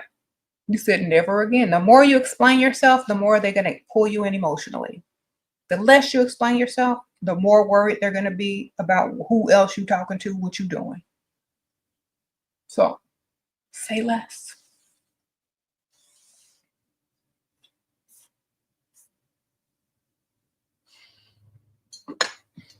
Y'all like my Christmas mug? Ain't it cute? Happy holidays.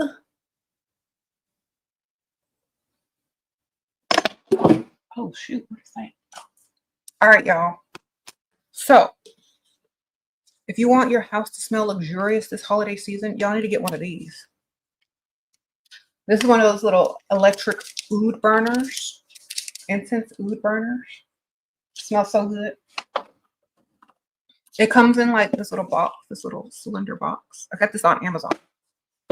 It's probably linked somewhere in the first link of my description. Just click on that and it'll take you to all the things I suggest on Amazon, which is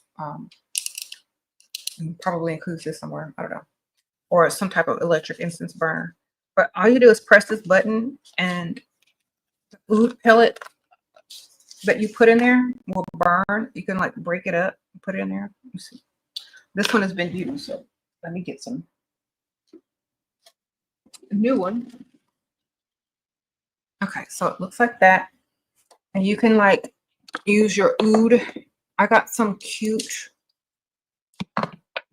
ouds incense. So this one is Haya by Latafa. It smells like the Haya perfume. And the little pellets look like that. And you just break them up and sprinkle them in there, or you can use whatever burner or charcoal you have. So I just like take a little piece and like break it up in there. It's soft. This makes your house smell luxurious and expensive. And it gets rid of like if you cook food or whatever, or you have like a smell that you want to get rid of quick, and the candle is not going to do it for you. This will. You just press this button. Let me see. It also is chargeable. So if you have like a little, comes with a charger, so you can recharge it. I'm gonna make sure it's on. I might need to charge it. Oh, there it goes. So it automatically starts smoking and it makes your house smell so luxurious. You can even do your clothes, your wigs. It smells like oud and perfume. And it's also a good dust repellent because it makes your house smell expensive.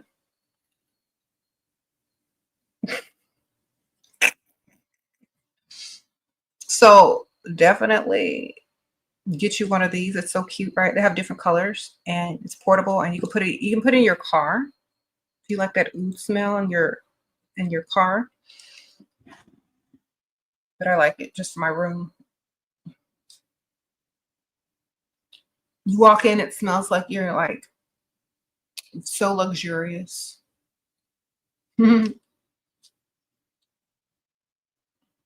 How much effort do you put into for his birthday? How much did he put in on yours?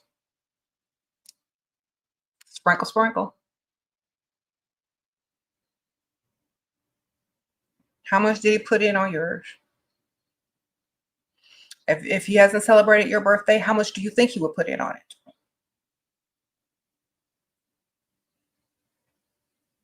Do less. Sprinkle, sprinkle. Get him a Dollar Tree gift basket. Fill it all with his favorite things. Make him a card. Get you a nice photo of you looking cute. Frame it. Put it in that basket. And write him a heartfelt card about how you feel about him, girl. Sprinkle, sprinkle. Get him some balloons. If he's done a lot for you, if he spent a lot of money, you could take him to a restaurant, but not no super high-end restaurant, just like something that you can afford with no problem. But that's it. If y'all are a couple, if he's claiming you don't pay no bills, you know what I'm saying?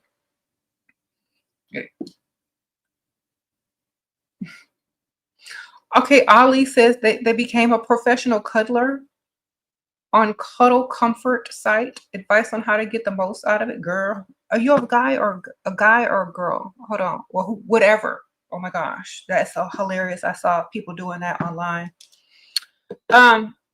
Well,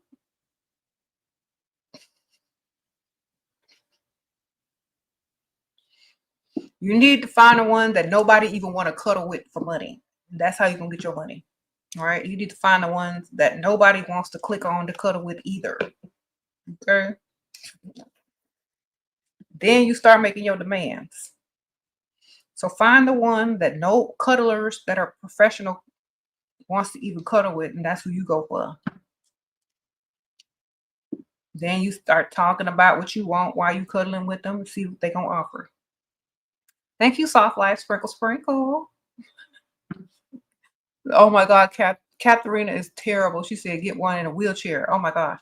Just get one that no one else wants to cuddle. And that's how you're going to have the advantage. Because if you look better than the ones that don't even want to cuddle with those people, the ones that don't get picked or whatever to cuddle with, then you're going to be able to call all shots. Let me tell them what you want. Because they're going to want you back. They're going to see how they can cuddle with you again. Then you can say, oh, well, I'm really busy because I'm trying to figure out how I'm going to do A, B, C, and D and get these bills paid and do this and do that. I'm going to need trying to find tuition for this school. And da, da, da, da. Well, I can help you. Well, I can help you. Oh, really? That's so sweet.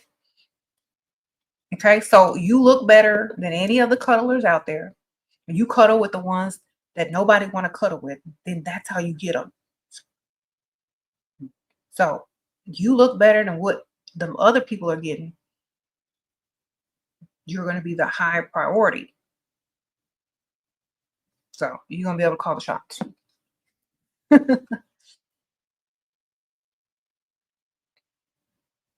Find our biggest pick-me-sha or biggest insecure person and go get them. Okay? Sprinkle, sprinkle.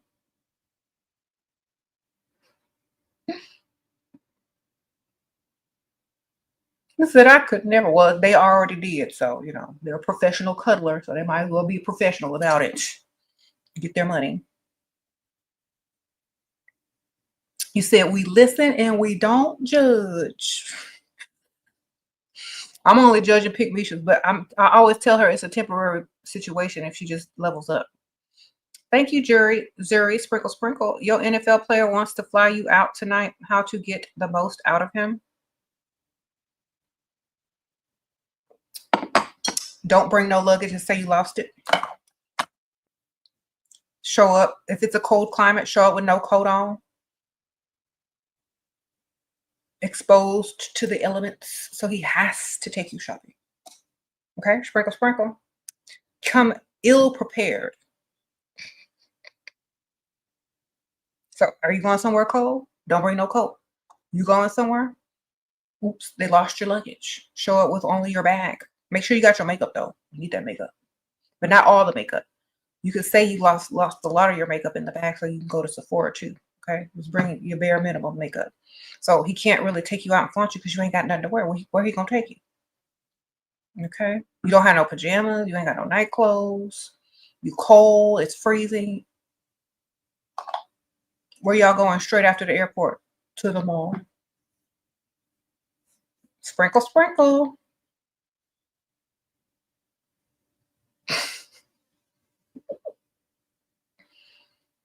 All right.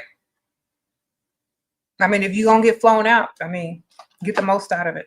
But don't come with anything except for expectations to go shopping. Don't even come with a sweater on. Come up there with a t-shirt and a tank top in the freezing cold. Have you a few shots on a plane so you can be warm on the inside. All right? Sprinkle, sprinkle. He got the money. He can take you shopping. It's not like you don't have it. Right?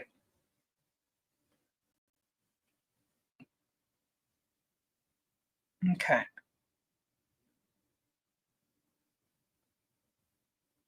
Sprinkle, sprinkle. Y'all know how to do this.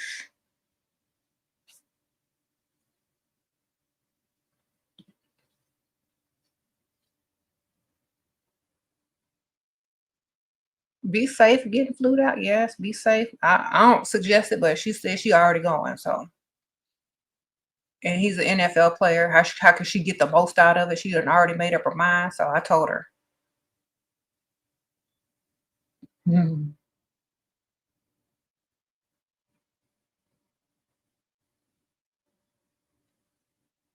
Sprinkle, sprinkle.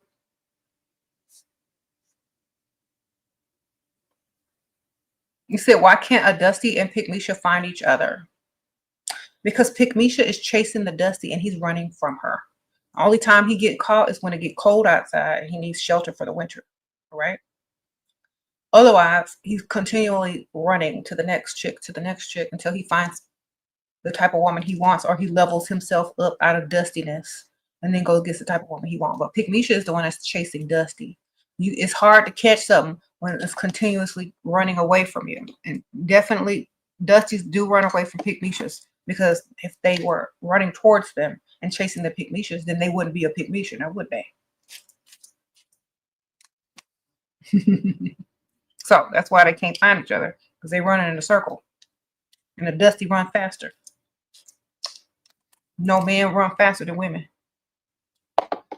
Sprinkle, sprinkle.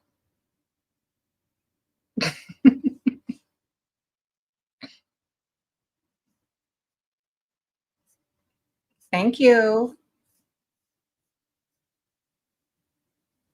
Thanks for being a new member, Fox One Fire. Appreciate that. All right. You said bring your coat. What if he's cheap? He's an NFL player. He got money. She said he was an NFL player. You don't bring your coat. You could bring your credit card, but don't bring your coat. Because if he's cheap, you can always go buy yourself something. But you're going to give him the opportunity to buy you something. Because if you get flown out and you sitting there frozen, how does he expect to get anything out of you if he's not going to even help you get a coat? You know what I'm saying?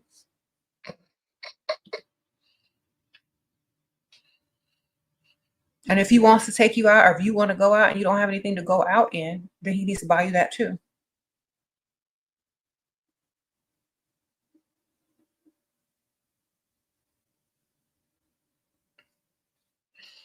Sprinkle, sprinkle.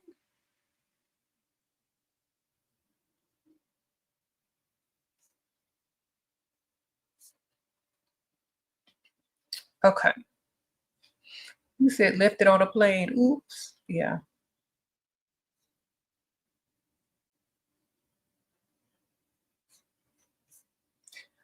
So y'all, yeah. Now, for those women who are getting flown out and getting nothing in return, or nothing at all, and going to some random city to meet some random dude, y'all making it look bad for the rest of the women. Okay. What you got to do is get as much as you can before you even step foot on a plane, because that's literally a job, what you're doing.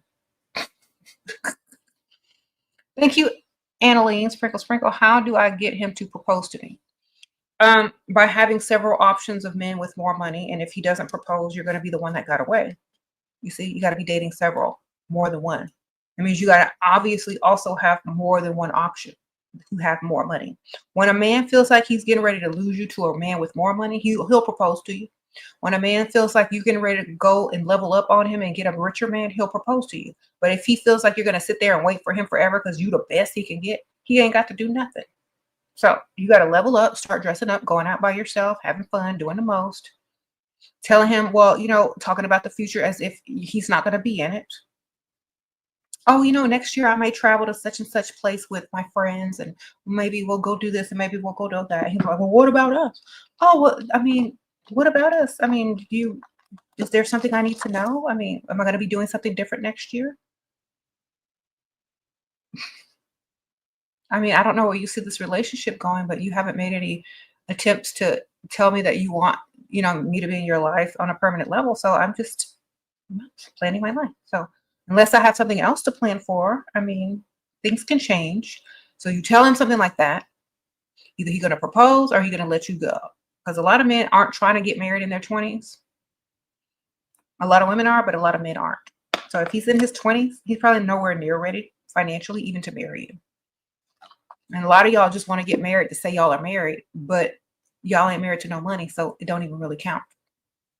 Sprinkle, sprinkle. If he's got money, then try that trick. If he's broke, don't get married to him. Okay. Don't just rush into marriage to say you got a man, to say you got a husband. Rush into it to say you're provided for. Okay? You're not rushing into no broke marriages over here to people that aren't ready to get married. What age do men typically want to get married? When they can provide for a wife and a family. Wherever they are in their career, when they're available to provide fully for their wife and their family, their children. Otherwise, they're not going to feel prepared. They're going to feel pressured. They're not going to feel secure financially because So it's usually an older, like 40s, late 30s, 40s. that men are trying to get married because they can wait. They don't have a clock like women do. Okay, you don't want your boyfriend or future husband meeting your family ever. His friends think I'm weird. How do I deal with criticisms from his friends and family? Well, just tell them that whatever you need to tell them, ma'am, and stand on it. Stand on business. Like, you're never going to meet them because blah, blah, blah, blah. It could even be a lie. It just doesn't matter. Okay? Just make up a lie of why they will never meet them. And leave it at that. Either they'll accept it or they won't. Okay? And I don't understand how friends and other people outside of your relationship can have so much impact on the relationship. I don't know how people allow that. If you keep stuff private, you ain't got to deal with it. If you tell that person this is private, don't tell your friends or family, or whatever, they should respect that. Or to say that it's not a big deal or whatever. But honestly, if you allow all them people in your business, that's what you're going to have to deal with. The less people that are involved in your relationship, the better. Okay?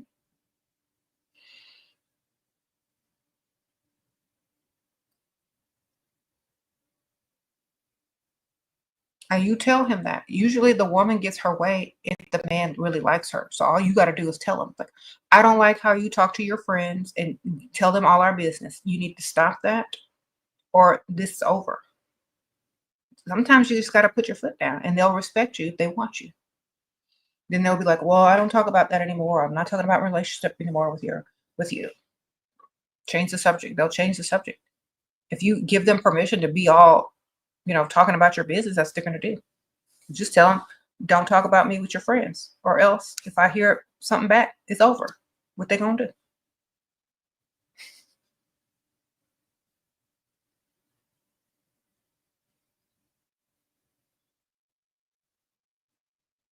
When should you say that you want a provider on the first date? Whoever you are out on a date with should already be a provider. They should be able to have enough money to provide. They should be at the age that they are able to provide, and that you should look like a woman that only dates providers. That's the standards we're getting to. So there's not going to be too many questions on whether that man can provide or not, because he's going to have enough money. He's going to have a career. You're going to look like the type of woman that's easily provided for, and whatever comes in the next conversation should be very easy. You know what I'm saying? You're going to look like the type of woman that is provided for. You're only going to date the type of man who has the money to provide. So there won't be a lot of confusion. And he's going to like you a lot more, and he's going to try to impress you by actually providing, gifting, or doing what you need him to do. It's all the target, what you accept. So you're not going to be going out with just anybody. They have to meet the standards to even get the date. Okay. Words should be exchanged such as, I only date providers. I've only dated providers from the beginning. That way there's no confusion. You're not wasting no time. Okay.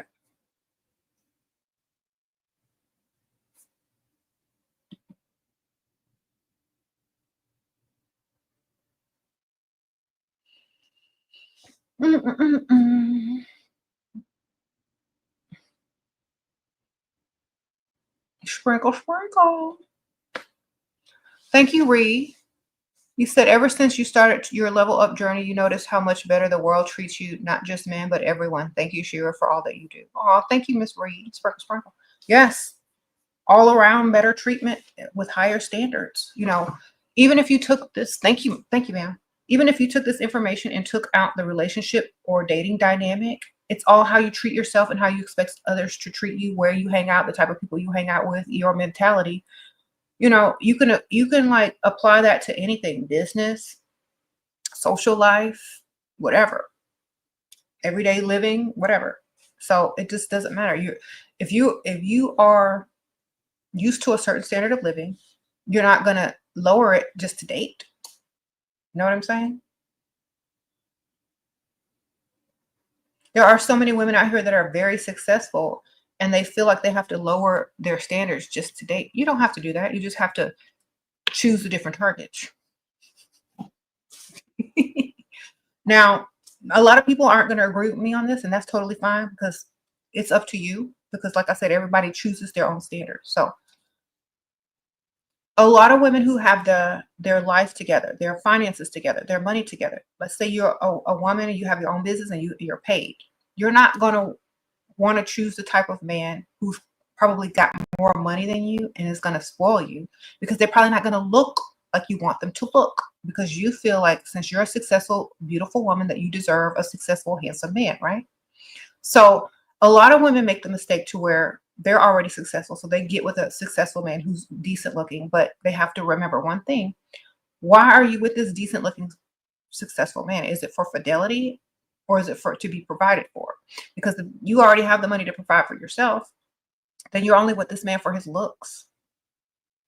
And if he's already successful without anything and he looks good and he doesn't need you, he's more likely to cheat on you with someone else less successful than you.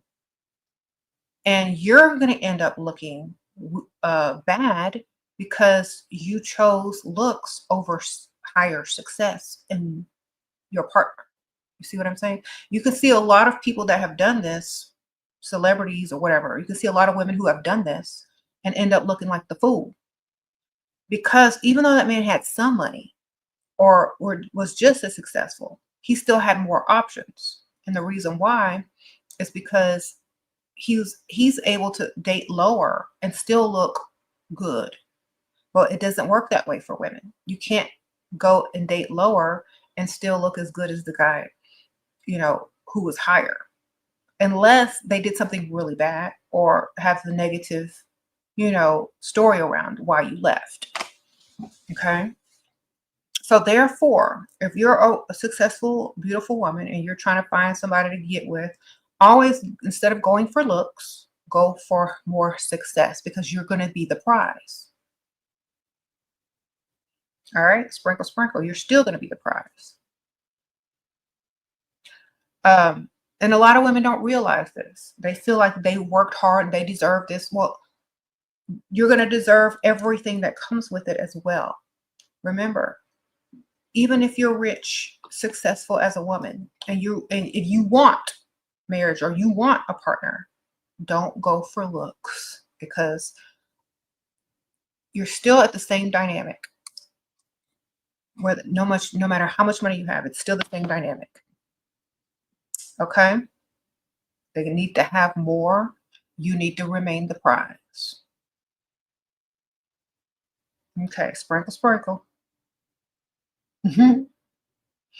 Yeah. It doesn't matter though, because if you're with a more successful man, they may not be as beautiful, or as not beautiful, but handsome as another guy. But if they cheat, they lose you. And your level goes up because you're the prize, remember. But if you a handsome man, he's just as rich as you or slightly richer, and he cheats on you, he upgraded if she looks better or if she's younger.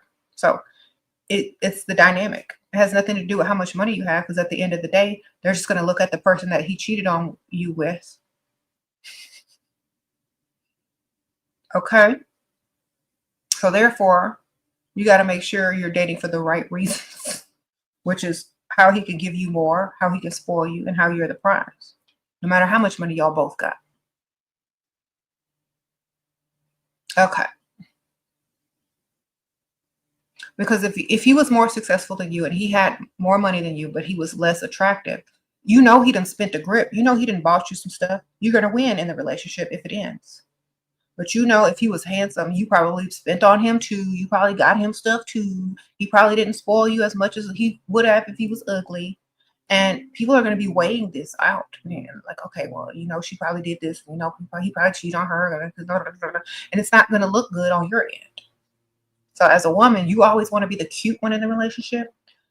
And the man is always going to be the one with the most money in the relationship. All right. That's how any dynamic is going to work if you're going to come out looking like the prize as the woman. Sprinkle, sprinkle.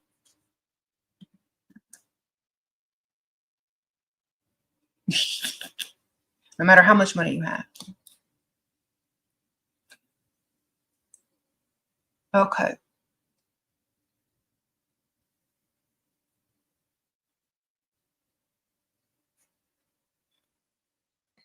Or you need to have just some real different taste. You need to have some real different taste to where nobody thinks your taste is attractive, but only you do. That's all. Okay. Got to have some different taste.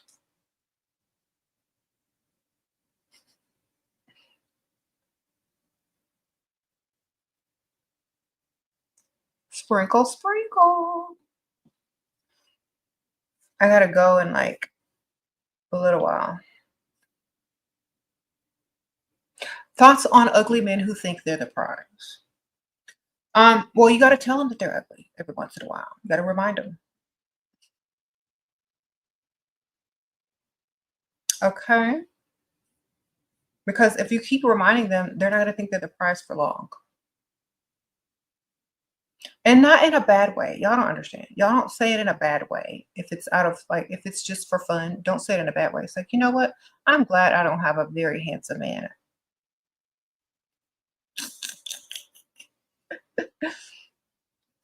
Just like drop stuff like that every once in a while in public.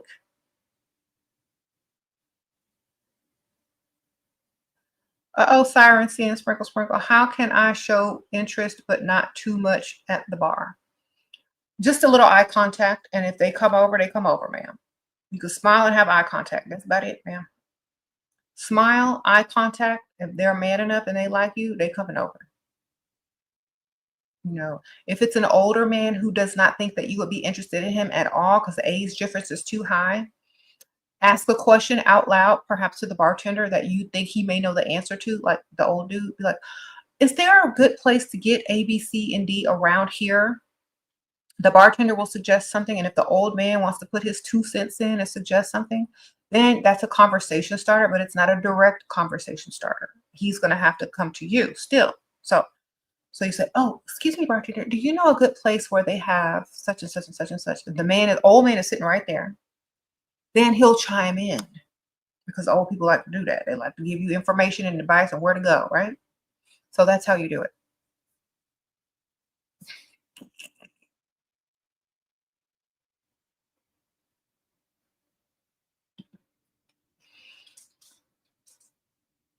You said how to handle with smart men. Be dumb enough to understand what they're talking about, but smart enough to not act smarter than them. Now, if you're a dumb woman and you don't know what a smart man is talking about, then you need to pick up a book and start reading or whatever their interests are. So at least you are smart enough to understand what they're saying. And just ask lots of questions after because they like to teach. Or if they like someone who at least understand what they're talking about, who doesn't ask a million questions, just know enough to understand and nod, okay? It just depends on their level of intelligence and yours. Thank you, Tiff. Sprinkle, sprinkle.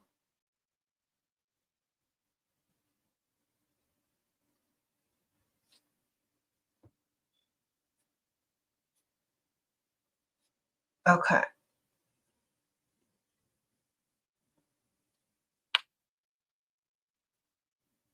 Thank you.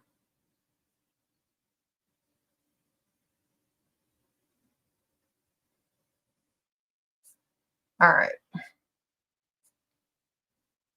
You said, what if you're smarter than him? Well, if you like him, play dumb for a little while.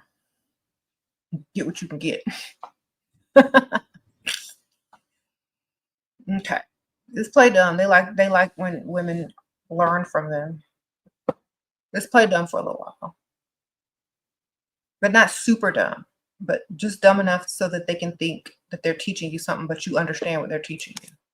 Or you know what they're talking about. Dumb enough to be smart enough to understand them, but not smarter than them. You said get money without a man. Get his money and make your money out of his money. So you can get your money too. But if you're going to be dealing with a man, get his money, then flip it and earn more money and put everything in your bank account. So spend his, save yours. Yes. You get your own money, but get his too. If you're going to be dealing with a grown, able-bodied man in your presence, he needs to be contributing to your life. We're not going to waste time. Look, think about this. If the man is not contributing to your life in any way, why are you wasting time with him when you could be earning money? Okay, because you say make money, don't get money from men, make your own money. Okay, well, if we're too busy making our own money, the man needs to buy our time in order for us to stop making our own money. To deal with him, he needs to be compensating us for our time and energy. Literally, because otherwise we could be making our own money. Instead of pausing to deal with somebody who's trying to take us away from what we're already doing, lie to us, make our lives worse, they're going to need to compensate. Thank you, Annie. Sprinkle, sprinkle. Do you think a man would want to be with someone who doesn't speak his native language, even though you're learning it? You mean if we both speak English, but we live in Germany and he's German? Okay, probably. Sprinkle, sprinkle. If you're a quick learner, he would probably be more likely to, if you're a quick learner. Maybe you can get a tutor or something and he can pay for it. Sprinkle, sprinkle. Thank you, girl.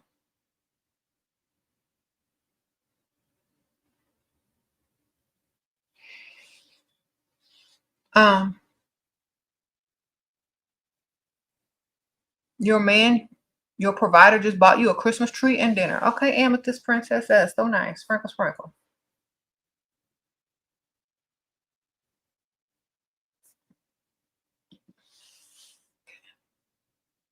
At least he got you something, girl. Some of these dudes out here asking these women for stuff.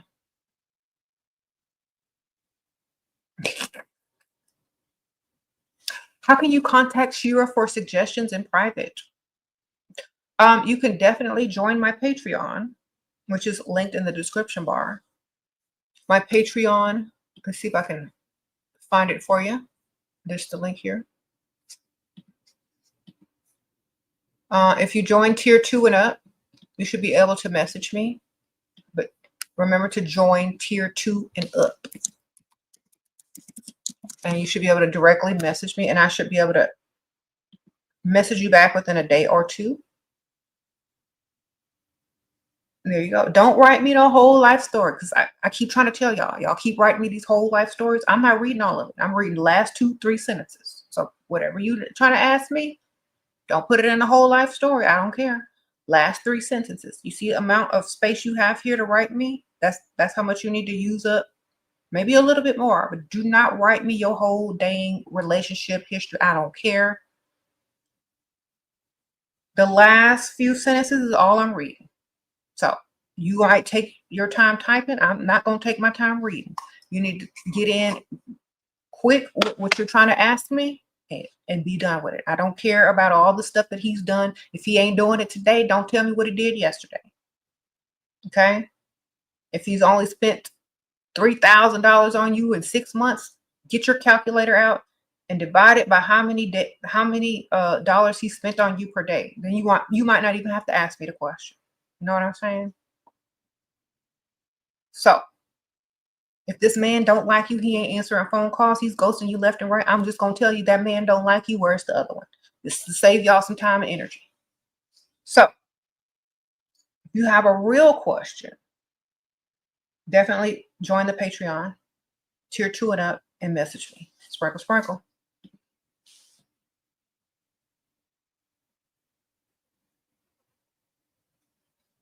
Thank you. Is it okay to ask for 50-50 in the first date since he pays? He wants to get to know me. Girl, only if you ugly. If you ugly and you don't have a chance with no other man on this earth or planet, blind, if he's blind, or you look like Quasimodo, then yes, go 50-50, man. But only ugly women go 50-50.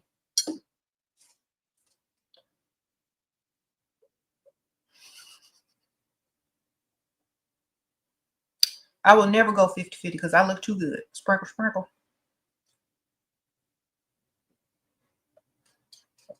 Somebody want to get to know you, become their pen pal. Write them a letter like they used to do in the old days, snail mail. Each letter they get, you'll reveal a little bit more and more about yourself. But I'm not getting ready to go out and meet no grown, able-bodied man and reach my purse. Sprinkle, sprinkle. If you look too good, the answer is no. If you love yourself, the answer is no. If you got low self-esteem, you don't love yourself, you think this is your last and only chance that you have to go out and reach in your purse to sit in public with a grown, able-bodied man who asked you out on a date, rethink your life. Okay?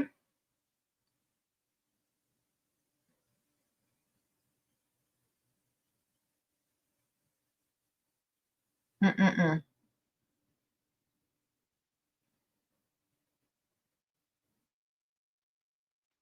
You said who is Quasi Monroe? No, Quasimoto.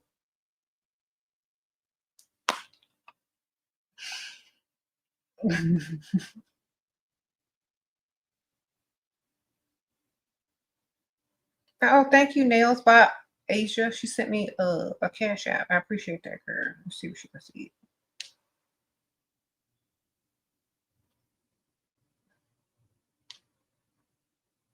Shout out. Sprinkle, sprinkle. Thank you, girl. Okay. The Hunchback of Notre Dame. That's right. That's his government name, Quasimodo. You never seen the Hunchback of Notre Dame? I'm gonna show you what it looked like.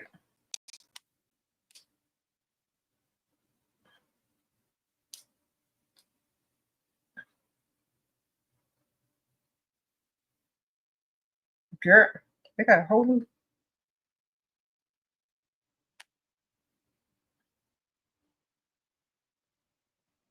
Trying to find a good picture of him.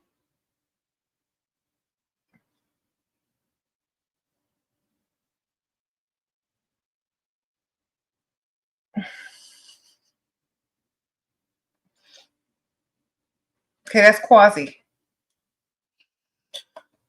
Okay.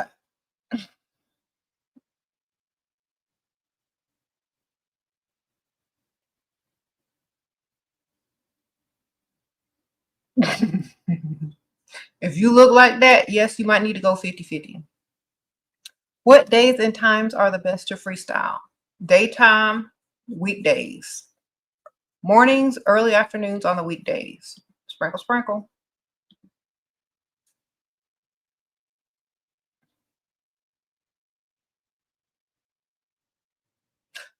Okay, I don't know what type of people y'all are used to dealing with, but if a man convinces you to pay half and go meet him out on a date to get to know him, he's the prize because you're paying to get to know a man. He's not there to impress you. He's not there to woo you. You're there to get to know some dude, and you're paying your own coffee or whatever it is you decided to meet him to eat or drink. So in this situation, you're coming to him, you're putting in effort to get ready for him, figure out how you're going to impress this man or get to know him on a level, but you're going to pay for your own meal because he can't take the risk of rejection.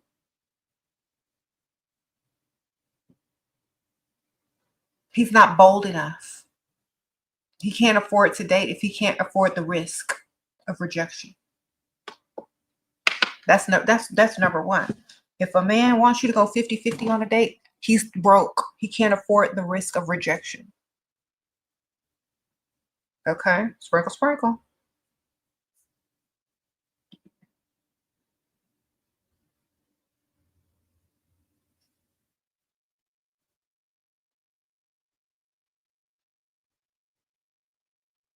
And remember, if you're agreeing to these 50-50 dates and you're actually going on them and you look decent, men are going to then start expecting women who look good to go 50-50, and that's never going to happen. And these men are going to get angry, upset, mad because this woman knows her value and you didn't.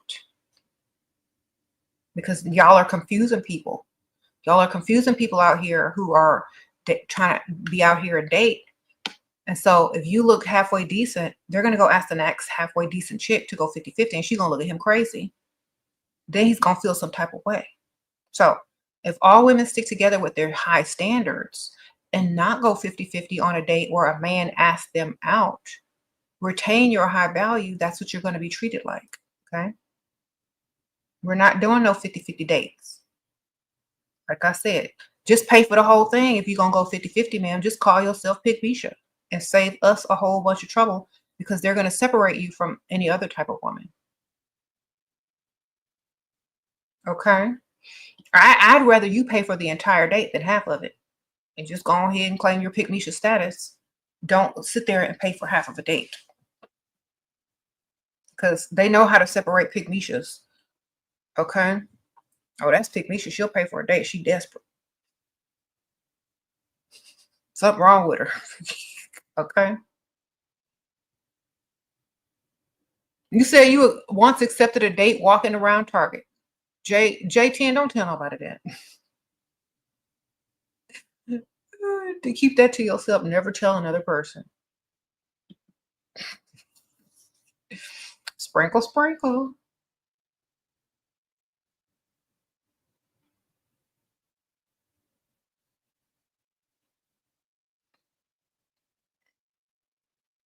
You say you gave a man a week to set up a date with you, and he did not expected me to chase. You let him go. He approached you first. I'm not chasing him. Good for you, CN. Sprinkle, sprinkle. That's not a real man. Yeah, that ain't no real man.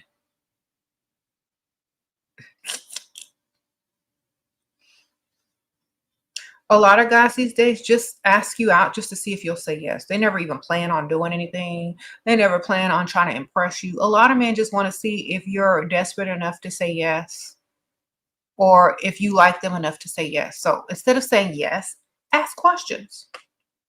Well, where are you taking me? See if they already have a plan. If they say, I don't know, where do you want to go? Say, well, I think you would appreciate somewhere that's really nice, right? Like you gotta bring them into your world so that they get excited about paying to impress you. Well, what kind of food do you like? Okay, well then maybe we should try such and such and such a place. Then if they're smart, they'll go look it up on their computer to see how much it costs. They'll look it up on their phone, see how much it costs, if they can afford it. And then they'll find similar restaurants if they can, or if they don't like the food or the menu. Then they'll suggest something and say, okay, that sounds like a plan. That sounds great. I'm so excited to see you there.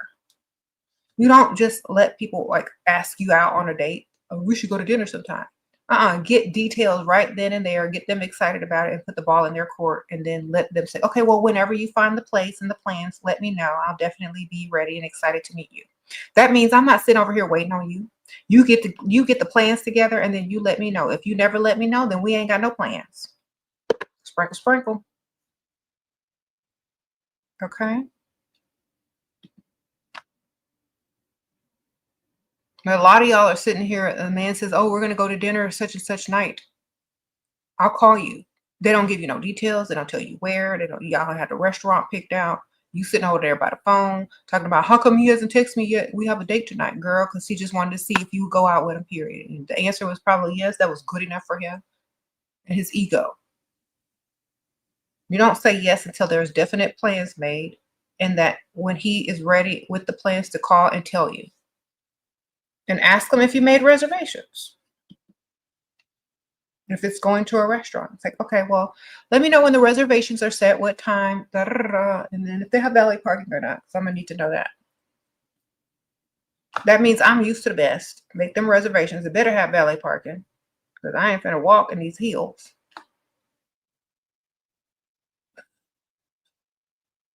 We're not agreeing to the least. If you ain't doing the most, no thanks. And men should want to impress women because it makes them look impressive.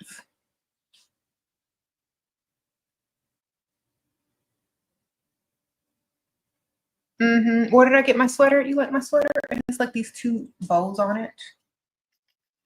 I got it from this little cute boutique called Love Always Boutique. Yeah. It's like a little small boutique. It's cute though, right? I might have to change before I leave because it got warm today. It was cold this morning. Oh, beautifully made, sprinkle, sprinkle. You did exactly as you said. He hasn't sent the money yet. He knows my worth. Just didn't expect me to. I'm not even replying to him next. Exactly. He'll send it. Don't worry. Just don't be desperate. Act like you already texting and asking someone else for it. Like, don't tell him anything. Just ignore him until he gives you what you want. Okay, sprinkle, sprinkle. And at the same time, be working on another one. You should be working on another one. If he's not, because if he doesn't come through, then you got another one that's gonna come through.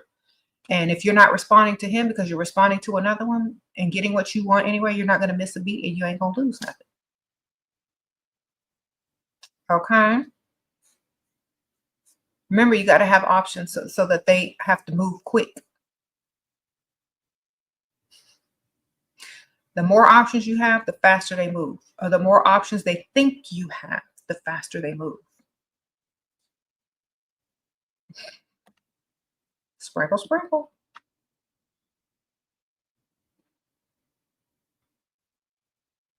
You said ignoring them is fun. Exactly.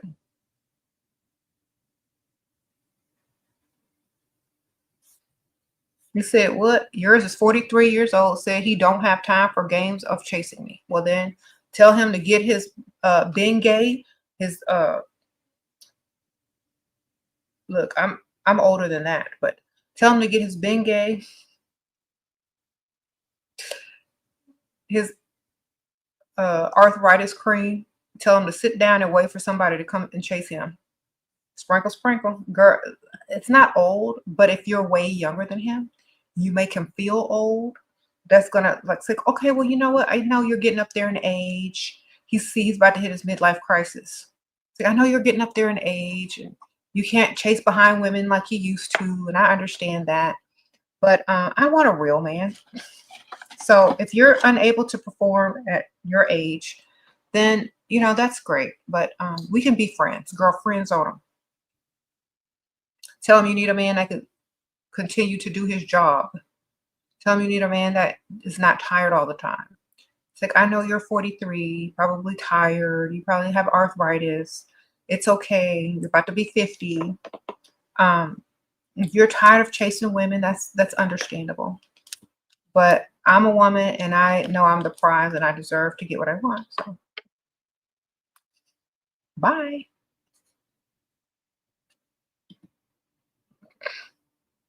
Sprinkle, sprinkle. He said, leave us with encouraging words. Oh yes. Let's have some encouraging words of the day. Ladies, you set the tone, you set the standard for all men to react to. The lower you set your standards, the worse you're going to be treated. The lower a woman sets her standards, the lower a man thinks of women that are similar to her. So you have to represent all women when you create your standards. So think about that. Okay. If your standards are very low, you're representing the women that are like you. You're representing the type of women who hang around you, who are considered your peers. So understand this. Men, the same thing. The way you act towards women is a reflection of your peers. So when people put you all in a category and say, I would never date the men of this generation, it's because a lot of the men in that generation aren't acting like men anymore. So you have to represent yourself in a more masculine manner, in a type of manner that knows how to treat women. And the same thing, women, you have to represent yourself in a more feminine manner and a manner on what you expect from a man. And you're not going to lower those standards. People that are lowering their standards and doing the least for the most, especially women, they're showing you that their value is low. Okay. And when you do that, you're representing your peers or women that are similar to you. So stop doing it. If you're going to do that stuff, do it in private and don't tell anybody. But don't be out here flapping your gums talking about you'll cook and clean and be some man's maid as long as he gives you attention. Don't be out here doing the least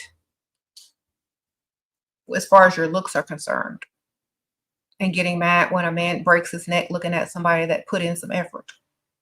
Okay. Take full accountability for how you look as a woman and your standards, and your life will improve in every way. But if you continue to make it up excuses, taking the least and dealing with the worst type of people and the worst type of men in your life, that's exactly what you're going to get. And that's exactly what you're going to teach your children. So do better.